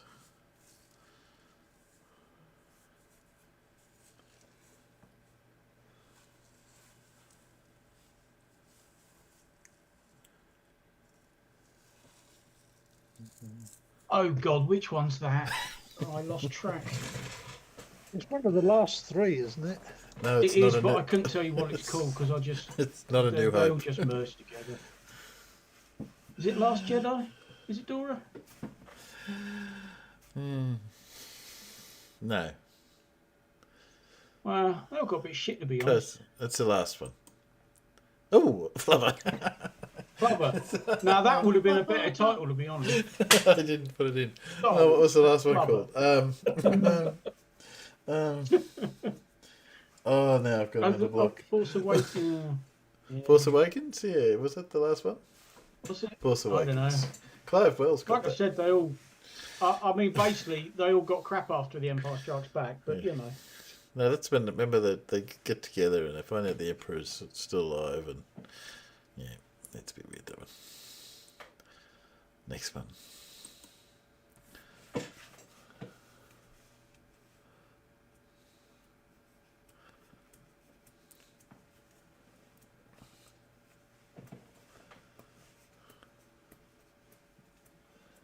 I'm watching. We'll see if Dora gets it before you do. Is that Gangs in New York? No. Titanic? Oh, bollocks. It's not that Titanic. Titanic, is it? Yes, it is Titanic. God, what a load of shit that was. Yeah, just get to the point where it sinks.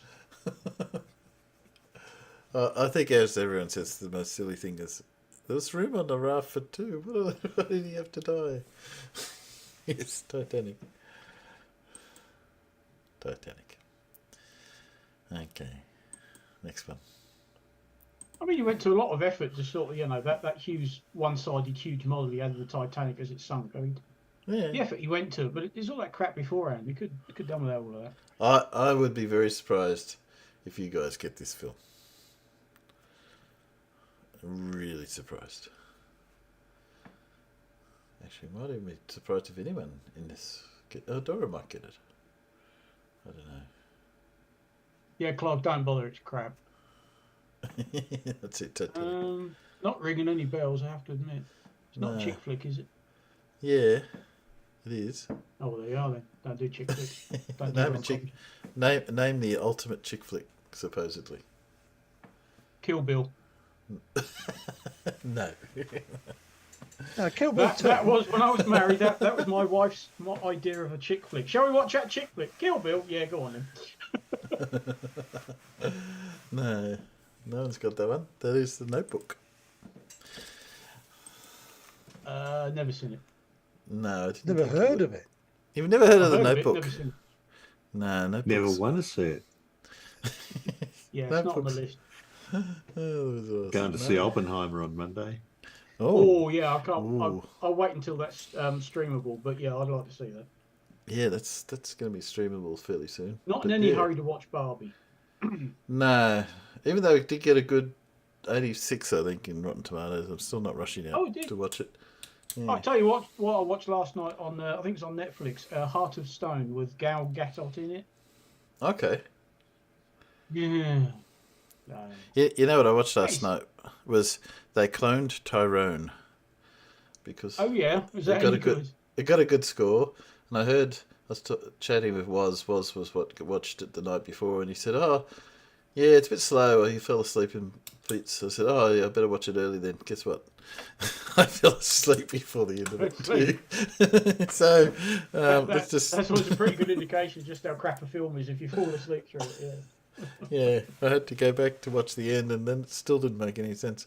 Okay, it's just meant to be funny, but I just don't think I'm the demographic for it. Anyway, we'll move on. See if we can get this one. Yeah.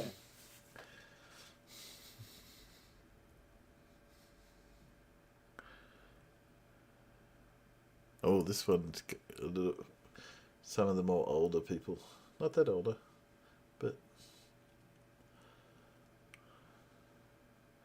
even then, you may not get it. I'm sure you would have heard of it, seen it. You won't be able to see a bloody face. Oh, there we go. Vaguely familiar, but I can't place it. Can I place it? Close Encounters? No. No. Similar era, but not that one. Think more teenage cult film of that era. No, I'm not sure on that one. That is The Breakfast Club. My God, how long is it since I've seen that one?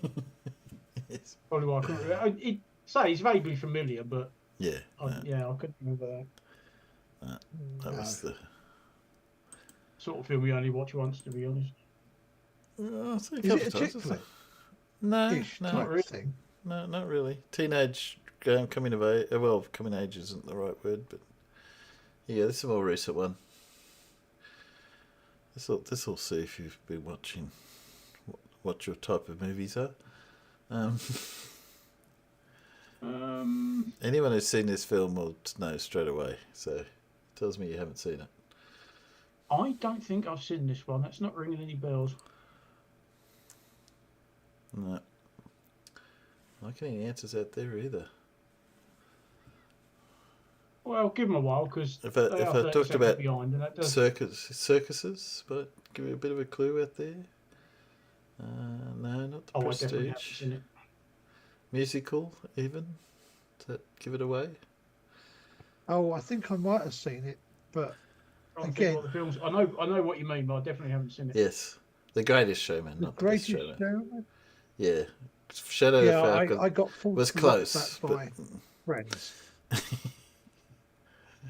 The story is complete rubbish in the sense that its resemblance to anything in truth is, purely coincidental.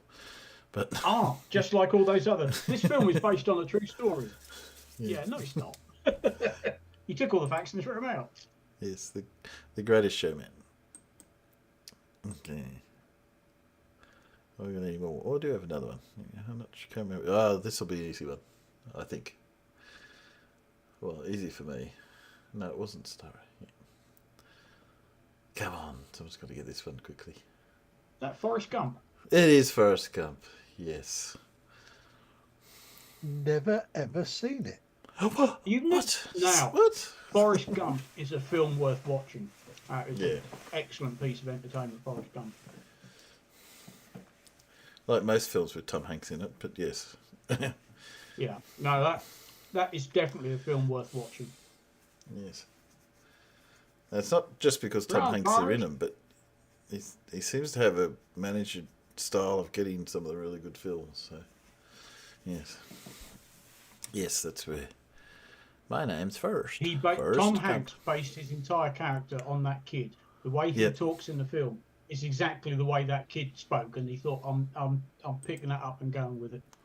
That's exactly. I can't remember the young lad's name. The played his younger self. That's exactly how he spoke, and he trained himself to speak in just the same way. My name is Forrest. Yep. Forrest. He wants some shrimp. Yeah. Nice shrimp. What have I got now? Oh yeah, this is not the last one. This one, I think Paul might get this one. Maybe. Could be wrong. Not sure if it's up Paul's alley, but I'll just get the feeling it might be. No? It's Steve Martin. No, something Steve Martin's in. in France. Oh, God, wrong. That's not. Wrong. Is it? That's Wrong. not a Wrong. remake. Yeah, wrong inspector. Dora. Pink Panther. Pink Panther. Yes. It is the Pink Panther. I'm sorry, but Peter Sellers stamped his mark on that so much that nobody else could do it. No. Very just true. It's one of those things that it's been done. You can't redo it. Leave it alone and move on. You know, it's just. It's like The Princess Bride. It's a film you just don't touch ever again. Exactly. Yeah. Yeah. I mean, Steve Martin's done some pretty stellar stuff, but whenever it's been a remake, it's always been pretty crap, hasn't it? Yeah. Yep. Well, I mean, how can you remake the Pink Panther? You just No, you can't. I always liked Dead Men Don't Wear Plaid for classic. Oh yeah, that was quite good. Yeah. Because everybody forgets about that one. Yes. My dad was born in 1924, and I watched Dead Men Don't Wear Plaid with him, and he could name pretty much all of the actors in it, and most of the films they were in. Blimey. Now this one, it's obscure. I spotted it straight away, but Up. Yes, that's correct. It is Up. And I haven't watched that one either. No. That's everyone says, although they love the segment, that they're pretty brave, starting with a very sad and depressing montage. No, I've never watched that. No. You should watch it. It's good. No, it might not be. I prefer anime. I prefer Japanese stuff. It has airships in it. Whoop-de-doo. I generally don't. Guess like what that one is. I didn't need to see the answer to know what that one was. I must have double. That's when she defeats the Crazy 88. Yes. No, I figured to get Quite that soon one. at the end. Well, that's the end of that one. Yes, I thought you'd get that one straight away.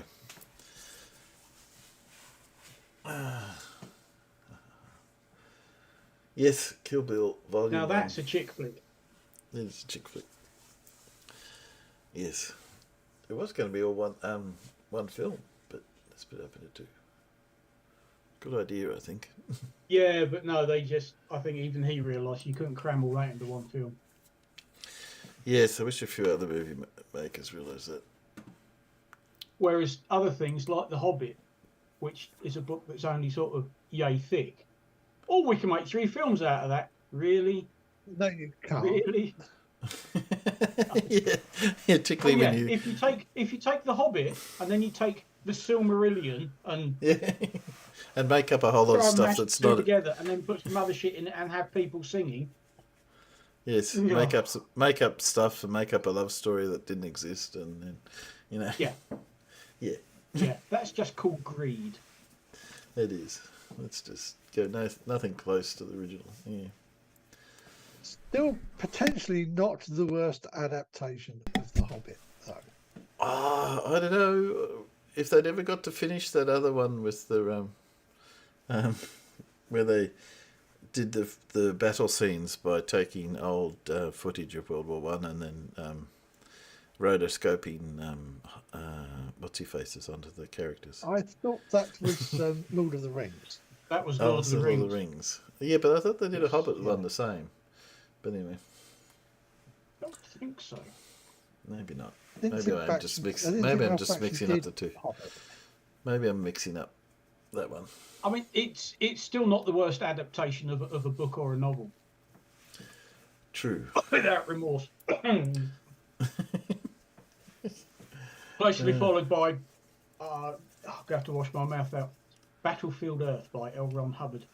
I don't know if that's a good adaptation of that book. It's just a really bad film. Only turned into a film by John Travolta because he is, of course, a Scientologist. Yes. That was a bad film. I think I did see it, but I can barely I've read the remember book. The book's bad. The film, The film's 10 times worse, which is an achievement in itself. Yes, it was a bit rough. It's not the worst film ever, but worst film ever watched was. It's a few worst film ever. Don't know. There's been a few howlers. There's that dragon one that I hate. What was that one? Mind you. I mean, there is the old classic, Plan 9 from Outer Space, the old black and white. But that's not bad. That's so bad it's good. Gorilla suit and the fishbowl on his head, and yeah, but that's so bad it's good. Or the 50s adaptation of War of the Worlds. Yeah, that. I actually went and saw at the cinema in the 70s. Oh wow. Yes, but again, well, possibly so bad it's good, especially by the time I went and saw it. And doesn't have tripods because they thought that was too difficult, so they just created bloke beams. Oh, that's right. They had those weird Sony Trinitron projector eyes. Yeah. Yeah, and it looked a bit like a manta ray or something with it coming up on it. It's just like, hello, what? Yeah, where are the tripods? Yeah. But that was, back in the day, it's like Day of the Triffids. I actually don't mind Day of the Triffids. Some people think it's a bit funny, but I actually think that wasn't too bad. No, I haven't got that book in my collection. I must remedy that. You should do. What else have I got? Getting close to finish off with. I need something to finish off with. Yeah, I'd still say in recent years for me, the worst film ever made was Without Resemblance. I mean, Without Remorse. Right. Let's take the title of a book and a couple of names, throw it away, and make up something else. Yes. That's pretty much what they did. I have a few, things like what I call, story destroyers, like Ghost in the Shell. The anime was really great, but the Scarlet, no matter what I think of Scarlet, that really wrecked that film. They really destroyed it. I do have. Oh, what's this? Hang on. I've got this in my list. It's only 1 minute long. I missed it. Oh, we'll have to play it. You have no choice now.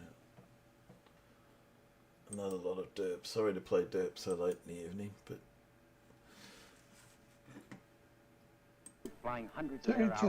Says, was Reign of Fire the dragon film you were saying? Yeah, that was the really bad Reign of Fire. Oh, yes, they were originally going to film that in the mountains of East Anglia. Yeah. Till somebody pointed out that there aren't any mountains in East Anglia. It was. And they went, oh shit! So I think I put them up in Cumbria instead. And then they got down to London in a couple of matter of hours. What you mean, like filming the rice paddies of Lincolnshire? Yes. From a Wessex, not a Sikorsky.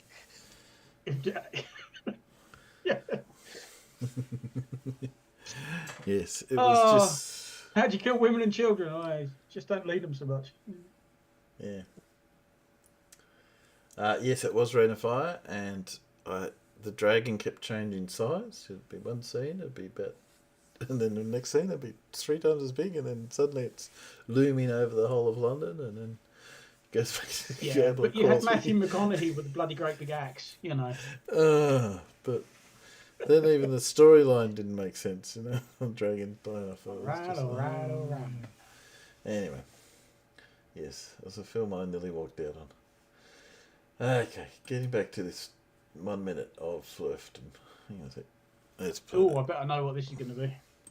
Our Western group, flying hundreds of air hours, mapped the Sorry, I'll try and turn 4,000-mile up. Sunset Coast, made the amazing discovery of warm land in Antarctica. So 4,000 miles of warm coastline in Antarctica not covered by ice. He must hope the icebreaker can crash her way back in time. Otherwise, he and his men will be frozen in for the 9 sunless months of the dark, treacherous Antarctic winter. So that alone debunks the 6 months of sunlight in Antarctica if you have 9 sunless months. Admiral Byrd, you've been to both the North Pole and the South Pole. Is there any unexplored land left on this Earth that might appeal to adventurous young Americans? Yes, there is. And not up around the North Pole, because it's getting crowded up there now, because they find out it's really usable, not only to live in, but militarily. But strangely enough, there's left in the world today an area as big as the United States that's never been seen by human beings.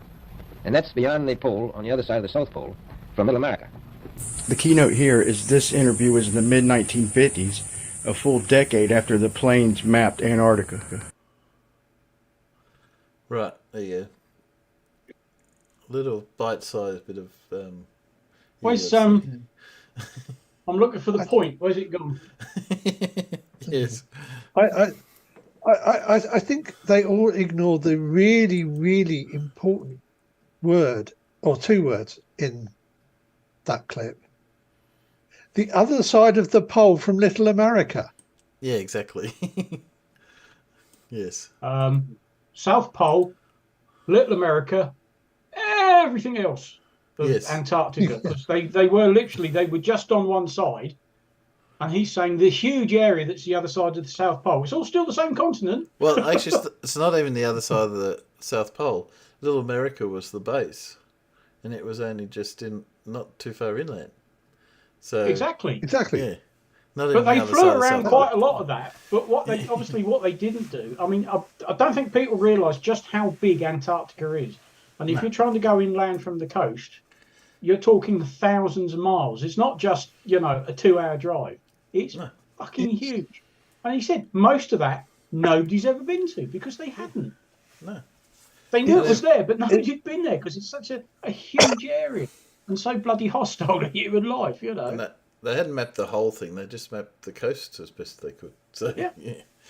They knew how big it was around Antarctica, but hardly nobody had sort of really been. Yeah, you'd had those silly buggers who thought, let's get to the South Pole first. But yeah, start out, we go to the South Pole, we'll come back again. The huge area that's all around it, beyond it, nobody been there. If I remember correctly, isn't Antarctica roughly the same size as Australia? I think it's fractionally bigger, but I could be wrong. I think it's bigger, but it's Yeah. that And sort it's- of. And it's an even worse desert than most of Australia is because it has even less rainfall. Well, it is a word. Sorry, precipitation. Habitability is actually far less worse than Australia. Yeah. Even if you're on the edges, yeah. I mean, it's huge. It's extraordinarily dry. It just doesn't rain, even though there's ice and snow there. And it's also bloody high. I don't know if you saw that. I believe there's. Isn't it the highest continent out of the lot? Sort of when you average it out, it's greatest elevation. I think it might be, and I think there's some areas of Antarctica where there's been no precipitation for getting on for 1,000 years. Yeah, because it's too cold for it to rain. Or even snow. But simple folk like Mr. Leakey, just zero comprehension. Bless his heart. Yes. Okay. Well, I've got a choice of videos to finish off with. I've got Toon talking about the decimation. Oh, sorry, what did he call it? Decimation? Desolation of Mark Sargent. I've got, which is about 12 minutes. I've got Debunking 8 inches per mile square by Dave McKeegan. This is about 13 minutes. I've got, or we can sit and watch interesting inventions for a few minutes. What do we reckon? I'm easy. It's up to you. I mean, if it has to be fluff, I think Dave McKeegan's probably better than Mark Sargent and Toon. Okay, well let's do that. Words of wisdom from our elder statesman. Hello everybody, hope you're doing well and thank you for joining us for another video, where today we are going to be pulling apart the flaws in one of Flat Earthers' favourite formulas, 8 inches per mile squared, which Flat Earthers are convinced proves the Earth isn't a globe. But in reality, all it really manages to prove is that flat earthers don't fully understand what it's calculating or where its origins lie. But if you want to find out where the origins of something lie, then you could try using MyHeritage. A few of my family have already actually used it previously, so I was excited to try it for myself. It's to censor records of family members for potential relatives to my tree on their wedding day with some 50% not a circle comeback, and I have some misconceptions about how the formula works. Although, to be fair, Globers have some misconceptions about it too, with the whole "it's a parabola formula, not a circle" comeback. And I say that as someone who has stated those misconceptions myself, but I'll get onto that in a bit. The argument that flat earthers put forward is that 8 inches per mile squared measures the curvature of the Earth, so if the Earth is a globe, then we should see objects disappear at a rate of 8 inches per mile squared. So 1 mile would be 8 inches of drop, 2 miles would be 32 inches, 3 miles 72 inches, so on and so on. So by 60 miles, the calculated drop is 2,400 feet, or 731 meters.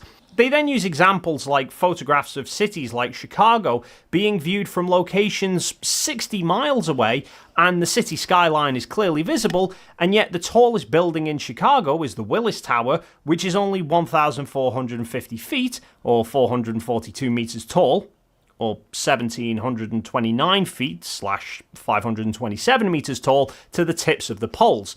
Now, there are a few clues straight off the bat as to what is wrong with 8 inches per mile squared as a formula. First and foremost is there's no variable for observer height. Obviously, on a globe, the higher you go, then the further your line of sight can go before it collides with the surface of the Earth. And as we can see from this diagram, viewing objects further away causes our line of sight to dip towards the horizon. Now, I've had many flat earthers trying to argue that the horizon rises to our eye level and that is proof the Earth is flat, except that simply isn't the case. There's actually a great experiment done by Mad Melon 101 who takes a U-shaped container filled with liquid, starting at sea level and then climbing progressively higher in altitude, and you can see the higher up the container goes, the lower the horizon sits below the water level. Which means that if the horizon is actually rising to our eye level, then the water in the container must be bending upwards above eye level, which isn't a good argument for flat earthers to try using. Instead, what this proves is that the horizon gets lower and lower below eye level. It's just the drop is quite small, and we naturally have no way to reference it. Our eyes can't naturally gauge where horizontal is when we're looking out to sea. We just naturally dip towards the horizon. For that, it means that the object won't actually begin disappearing from our view until it's reached the horizon, and the horizon distance depends on how high above sea level the observer is, none of which gets accounted for in 8 inches per mile squared. 8 inches per mile squared suggests that objects should have 8 inches hidden when they're a mile away, and yet for the average height person standing next to the sea, the horizon is more than 2 miles away. In reality, because our observation point is higher than sea level, even with our line of sight sitting slightly below horizontal to look at the horizon, for objects travelling away from us, the bottom of them will rise up to meet our line of sight at the horizon and only then begin to disappear. What 8 inches per mile squared is calculating is a drop beginning straight away. Now, if you plot out 8 inches per mile squared starting from point 00 where you're standing, you find the curvature immediately begins dropping down the y-axis rather than rising first and then falling. That's because ultimately 8 inches per mile squared is based on the idea of a tangent from your position at sea level. I.e., if you were to place a spirit level on the ground next to the sea and then imagine a straight tangent running from that straight out, the Earth would then be constantly curving away from it. It's calculating that if you were to travel along that tangent line for 60 miles, you would then have to drop down 2,400 feet to reach the curve, which is nothing close to how our vision works. Therefore, trying to use it to calculate what we should be able to see is like trying to use pi r squared to calculate the area of a rectangle. The closest that 8 inches per mile squared could come to being useful is if you started it at the horizon. If you imagine you're looking out to sea, your line of sight is just meeting the curve of the Earth at the horizon and then begins to fall away. But that line of sight would then form a tangent to the horizon and at sea level, and the curvature beginning to fall away from it consistently. However, even then, the formula is not accurate enough for comparing observations because our observations are through atmosphere, whereas 8 inches per mile squared is merely calculating a curved line. And the atmosphere can make quite a difference to what we can see due to refraction. I know at this point flat earthers are probably thinking, oh, here we go, refraction, the answer for everything. But the simple fact is, light does change direction as it passes between different density mediums. If it didn't, you wouldn't be watching this video right now because my camera wouldn't work and neither would your eyes. Lenses rely on refraction of light moving through various pieces of optical glass and air to be able to direct the light to the right place to form an in-focus image. And while granted the atmosphere doesn't have quite the changes in density as there are between air and glass, there is variations in density as the altitude changes. So as light gets closer and closer to the ground, the density of the air it's traveling through is increasing, which causes it to bend slightly downwards. When we're seeing the likes of buildings from a city skyline miles away, we are seeing light that has reflected off those buildings and is traveling towards us. It's not reflected off in a single stream, it reflects off in many directions, which is why we can see those buildings even as we move around to different places. The light that we are seeing at a given moment is that one particular stream of light that's traveling slightly downwards into thicker air, which is then causing the light to bend more downwards. It's passing just over the curve of the Earth rather than hitting the ground. Now, without atmosphere, that light would simply travel in straight lines and have probably sailed way over our heads. But due to that slight refraction from the atmosphere, objects can then be seen from slightly lower vantage points. And refraction is affected not just by air pressure, but also things like humidity and temperature. Higher humidities mean more water vapor, which is denser and so causes more refraction. And we've probably all seen the effect that temperature can have on refraction. If you've ever seen heat haze above a long stretch of tarmac, such as a road or a runway. Here, for example, is footage of planes landing on a very, very hot day. Now, that runway is bone dry. And yet, it's just so hot from the sunlight that the air above it is becoming incredibly warm to the extent that the light reflecting off the plane towards the runway is refracting to such extremes that we can see a clear reflection of the plane on the tarmac as though the tarmac were ice. And we know it's not a wet runway because if it were, then there would be spray being kicked up from the wheels and the engines after the plane has touched down, which there's not. Now this is just insane amounts of refraction, it's even making it look like solid engines sitting a few feet off the ground are actually melting into the tarmac. So atmospheric refraction is certainly a variable which we can observe, but 8 inches per mile squared doesn't remotely factor it in. Even without refraction though, 8 inches per mile squared isn't really the right formula for measuring what we can observe in the distance because it's not accounting for observer height or line of sight. So when flat earthers use websites like earthcurvature.com, they don't understand that what it's calculating the rate of curvature of the Earth, not how that curvature is going to impact our line of sight. There is Omni Earth Curvature Calculator, which uses more appropriate formulas to account for observer height to then work out the distance to the horizon, but the makers of this calculator themselves state on their own website that the calculator doesn't account for refraction, so this would be confirming viewable distances on an Earth with no atmosphere. These are merely simplified calculators to act as rough guides. You can't really use basic guides when you're then trying to do experiments that require accurate calculations to reference against observations. And that ultimately is what 8 inches per mile squared is. It's not an accurate calculation for what you should be able to physically observe. It's merely a simplified guide for how curved the Earth is. And this is where the misconception about the parabola formula comes in as well. When I first started watching Flat Earth videos, I quickly came across Professor Dave Explains videos, and in one of them he points out that 8 inches per mile squared is essentially an x equals y squared formula, which isn't a formula for a circle, but rather a parabola, so can't be used for measuring a curve. And I've seen many people use that same remark as a comeback to Flat Earthers' claims relating to the formula. Like I said, even I've been guilty of making the same statement.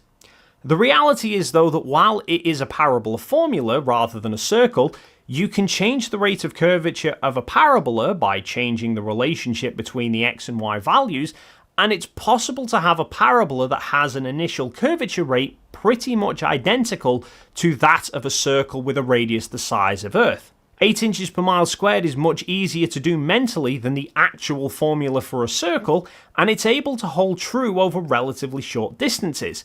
So it works as a good guide for rate of curvature.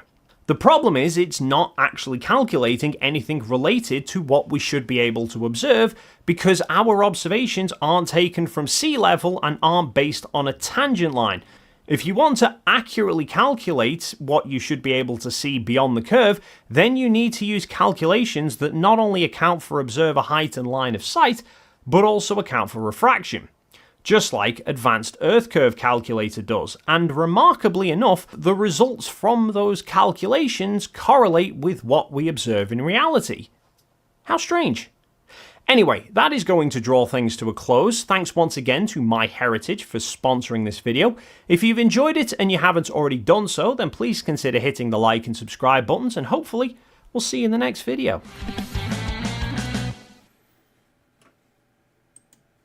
That was nice, that, wasn't it? It was nice. Did anyone learn anything? I've never heard it pronounced quite like that. What, parabola? No. It's parabola. Parabola. It's not para. It's just grated. Yeah. I don't think you are alone in being grated there, farmers. He's got the emphasis on the wrong syllable. Syllable. Exactly. What are you talking about? He's got the syllable right. Come on. Okay. Oh, dear. Switch over, guys. Well, I think that we might call that end of the show. 12:02. Good time to finish up. Oh, yeah, it's 3 o'clock. Yes. And, yeah, thanks, guys, for coming. If you guys want to say been a pleasure. Good night, Peanuts, while I find my stop button, we will call it night. Good night, Peanuts. Coming in on Wednesday. Good night, Peanuts. Okay. Oh, see you then. I was going to go and do some gardening, but it's rained. Damn. Damn. It's, I wonder if it's going to rain I'm just tomorrow as hoping well. it's going to be